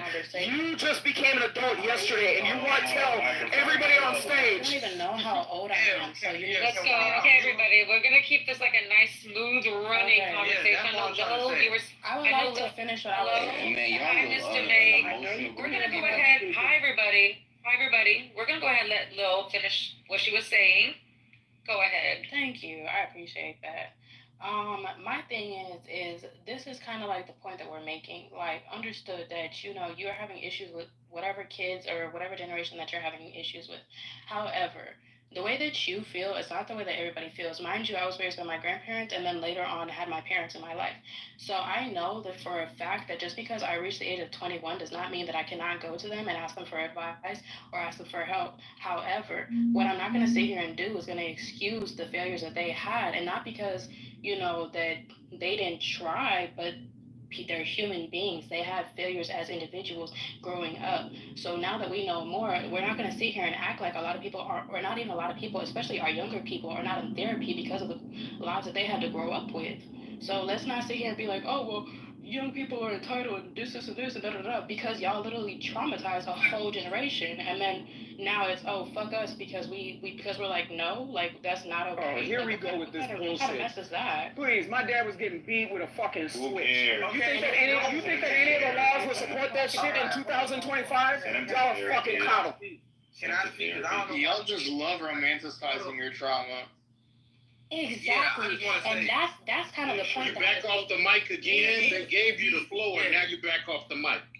Yeah, he sound like he upset, and that's not what I'm trying to do. I'm kind of mad at myself for even bringing this up, because I realized I know this shit, but all out on like relationship stuff. Like I kept hearing older people, what I call deflecting, and like trying to place all their issues on why they're not like making their relationship work on, like, I'm going to say what could be their kids or the younger generation. And it's just like, that's not why you guys are emotionally unstable people and like fucking up with each other. You feel me? Like this conversation, are women more masculine today? Are men soft? Like that's not the reason. We're not the reason. Emotionally unstable. You get refused a prom date in your generation, and y'all run up into a school with a machine gun. What the fuck are you talking about? Adams, be quiet. Every time that he cut me off or cut somebody else off as an old, yeah, I forgot what generation he said he was from. He's proving my point. Like, sir, this is not us, and who keep muting me? Like, which one of these mods keep muting? Listen, I'm gonna mute you all again. I'm gonna boom the room. I'm gonna say For what? this time. I came back and shut up. One mic at a time. I'm not babysitting. So if we can't have a decent conversation, we'll just end the room. Okay, that's it. I'm not gonna say it again. Take turns. Quit yelling over each other. It's stupid. Respectfully though, we're not your children, so I don't give two fucks. Shut up. You see how she wants to? Like children. Hell, like not your children. kids. Like respectfully. Hell, let me have it. I'm not gonna sit here and say fuck you, shut up, and all that because I respect No, L, don't go in the room. So respectfully. Give me a green. I mod very well. That's it. You see how this lady? You see how she's trying to help? Kind of emotional state you're in a situation like that with two guys and your girl. You know what we ask of a person in those kind of situations doesn't seem to be very reasonable. I think him punching the dude is reasonable. I don't see what's unreasonable about that. And that is the standard that the reasonable man standard is what's taken up in courts. Two guys, and I don't see how they could have called him unreasonable and one of him and his girlfriend. I don't see, him being conflicted, I can understand it because you don't want your son to get a charge, but that doesn't mean that, it'd be different if he just went at the guys, without being provoked and he was just bullying the guys or whatever. But that wasn't the situation. And unfortunately, our justice system can't adjudicate things fairly every single time. So I personally don't see any problem with it. Yeah, well, we can move on because he's not here, and not unless other people wanted to comment on it. Any other conflict resolution? I'll share mine a little bit, and I'll try to keep it short. I'm a little bit, I agree with B about what he just described. But I think it's always difficult. I think the big problem is trying to get to, what's the reason for having the argument or fight with people. I'm more careful online than I am probably than anything else, frankly, because two reasons. I usually spend a lot of time online going back and forth with clients and people and talking. And when you're online, you can't tell why someone has responded. I mean, you can tell you can tell a response, but you can't tell what might be the trigger for it. I had a friend of mine, this happened a couple of years ago. He mistook something I said to his wife online and got really upset with me. And this was like, if we were really growing up childhood friends and everything else. What was irrational about it was, and I'm not dogging him for saying it, but what was weird was that I had never met his family. We knew each other when we were kids, and he somehow mistook any liking towards her post and a DM I sent. And it wasn't one of those weird DMs trying to be flippant or flirty. It was say, hey, if you're a business owner, I like to keep in support with you. And he misread that somehow. I couldn't get him to calm down for 15 minutes. He kept sending a whole bunch of DMs. I finally had to block him. And but the good part of the story was he came out about maybe a day later, and he got through me through his brother and said, hey, I'm sorry, I just did think that I misread something. And I didn't press him about it. For me, conflict resolution is like if you say you're sorry about something, I try not to make people feel too guilty about what it is, even if I'm curious on it. I still don't know what triggered it. But I just told him, I said, you know me for a long time. I helped you on resumes and stuff, in the past. I wouldn't harm you like that, and just left it at that. And sometimes you just have to be, I think for conflict resolution, there's going to be times where you don't get a sense of why the person is attacking. You just have to be as simple as to say, hey, this is not, I'm not going to go down that route with you. And I know sometimes people think, being online is not as big of a deal as in person. I kind of agree to a point. But sometimes people start things online and try to carry that out in the real world. And I tend to be a little cautious about, people being a little, over violent, overdone for something that probably just needed some better clarification just to get done with it. So I try not to to my end of it, I just try to be very careful. And when I do talk to people about it, I'm more interested in the resolution am more interested in trying to understand what's happened, but I try not to embarrass people online ever. So that's just my 2 cents. I hope that helps. That was I'd like to comment. My phone actually died on me. I didn't realize I've been on the app that long. Hey, Go Gemini. ahead. Go ahead. Oh no, if you're not finished, Pierre, I can wait till after you're done. No, I was going to say very simply, Gemini. I appreciate your story. And I appreciate how you felt with your son. Sometimes it's still no one expects 2 guys to come out with work to attack your girlfriend, and it's all right to feel. Just wanting you to know the support, and it's okay to feel that sort of conflict because you don't want your son getting in trouble with the law for any reason, but at the same time sometimes you need to do what you got to do. And that's what your son was trying to do. So I hope this is support for you. Appreciate it, man. I appreciate your input. So I was just going to say, to what Gemini described, when you're talking about like a threat of physical violence, and also too, like the young man's mental health, like for his son, because some things, sometimes inaction can live with you in your mind for years. So the fact that it was worth essentially getting that charge for him, I believe that it was. But that's also, like I said, it's a threat of physical violence. It's something that's in your face. When we're on Clubhouse or when you're like speaking to someone, even face to face, if it's an argument, sometimes in my opinion, it's best to try to think about the other person's perspective. Because just understand that everybody's point makes sense to them, whether it makes sense to you or not. Literally, everybody's point makes sense to them. First Lady's PTR is very interesting. I've never seen that before, but it literally just speaks to the fact that everybody has their own perspective. And so just understand that when we get into these things on Clubhouse, because I hear it all the time. So when people crash out or you get upset with someone on Clubhouse, I guess what I would recommend is maybe taking a beat, trying to think about where the person's coming from, maybe listening to try to understand. But ultimately, unless somebody is going to hurt you, I don't really necessarily understand the need to go off on an app. Like we talk all the time. I've never seen any of you in person. None of us are in physical proximity. We're not in anybody's space. It's just an app to where we're communicating over the app. So to me, there's nothing on this app that should make anybody escalate to the point of like just losing their shit. In my opinion, but again, I'm older than some of y'all, and I've had different experiences. I've done stuff, I guess, to where I've made mistakes. I've learned this over time that sometimes winning a battle, it's great in the moment, but then it's like you end up suffering over time. For like you might get a short-term win and a long-term loss.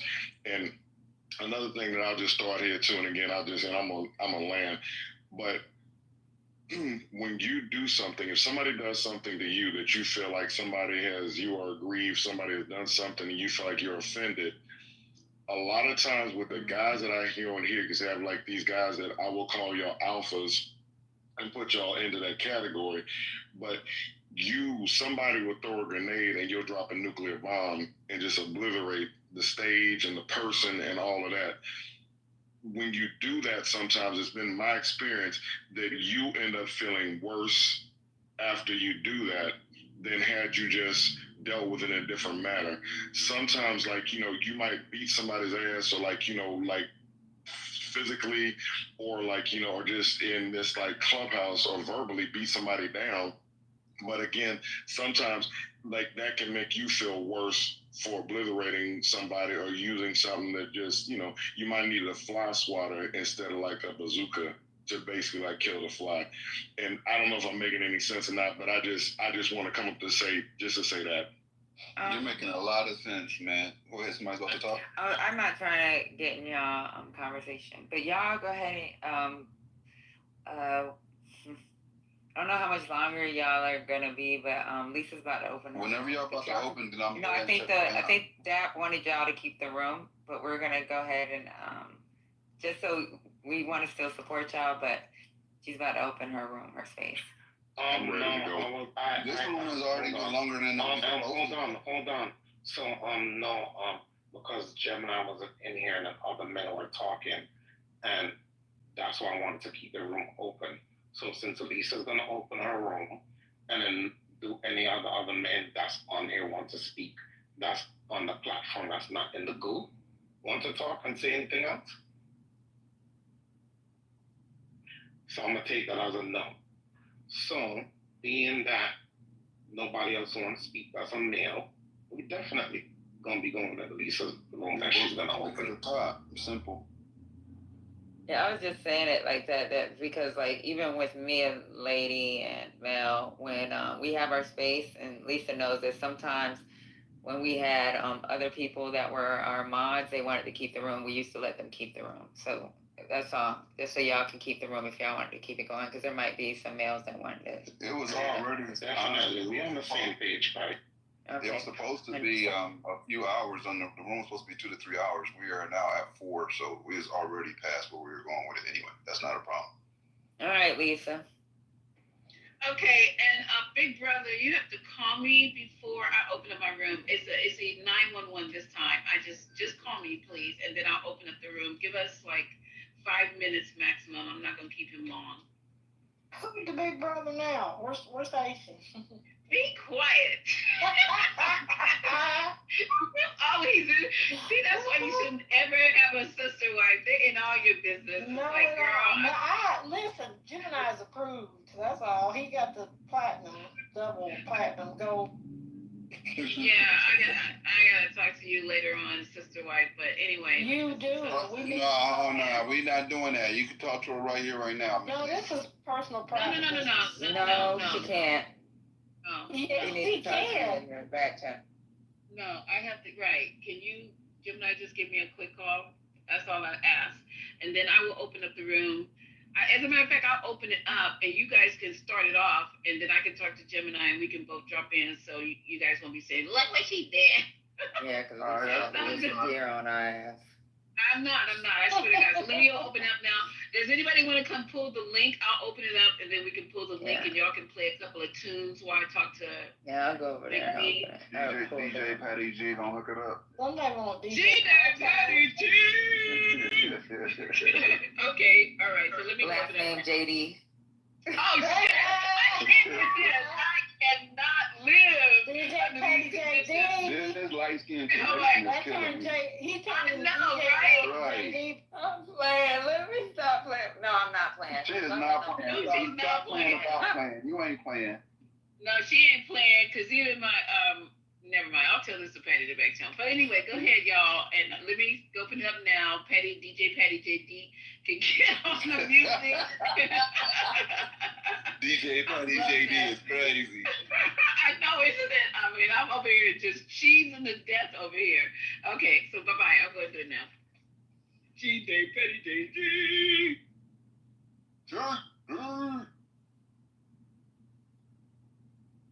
DJ, never mind.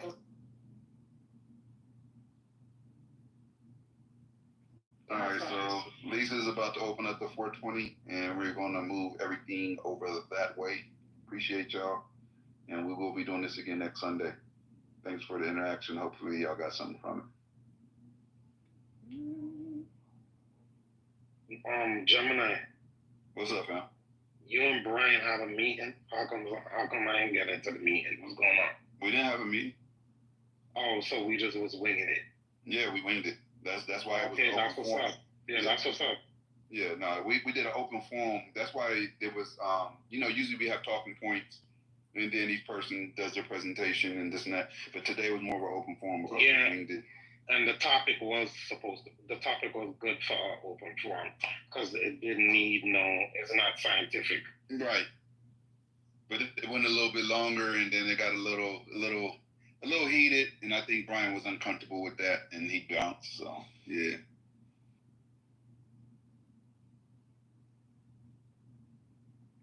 But no, we didn't have a meeting though.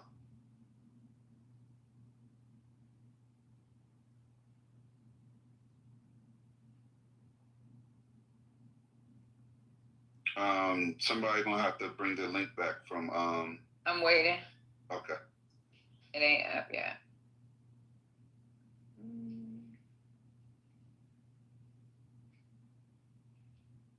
I do believe Yeah, see somebody Kitover got close the heated. room? There was some good discussion had today in the room. Okay, it went a little left at times, but for the most part. Do you need a room closer? I don't know if I'm. Yeah, I could close it if you guys want me to. Yeah, no problem. Appreciate it. Stripping. That was the thing I meant to present for the young men. Strip your bed at least once a week, if, or as needed. Get the funk out the room. Wash your sheets, wash your bed, take the bed outside and flog it too. It don't hurt to flog your bed. Exactly. In between, you can use baking soda on the top of your bed while you clean it up. And Lysol spray. Mm-hmm. Yep, absolutely. That. Lysol, I make my own with peppermint oil, Castile soap, and hydrogen peroxide. What's going on here? I don't even do all that to my bed. I might Lysol it and freaking put baby powder on it. What y'all be doing to y'all bed? What's going on? Tear the bed. Patty, I was talking about funky teenage boys, love. Okay, they need to be doing and they be funky as hell. Something that I didn't learn. They be funky. You know, they'll jump in the bed right after working out. They don't care. Oh no. Oh Lord. I don't even let people sit on my bed. Me too. Yeah, everybody. Yeah, go ahead, G. My bad, Dad. I was just telling Patty, yeah, all right. She said she don't let nobody out of bed. Everybody that comes from my house, that's my pet peeve. Everybody, including my father, you come to my house, you was on the street with your jeans and your sweatpants or whatever. My ex-wife do not sit on the bed with the street clothes. That's my I hate that. No, if it's having stuff outside in that, the money. Get the link up top. Go to the new room, please. Thank you for joining Black Men Speak. I'll close We have enjoyed you. Have a wonderful day. Thank you, Deb. Have a good night. Love you, the new name of the room is Black Men Speak, but Women Speak Louder. That's what we're going to do. Don't ask them to speak because they will.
their babies.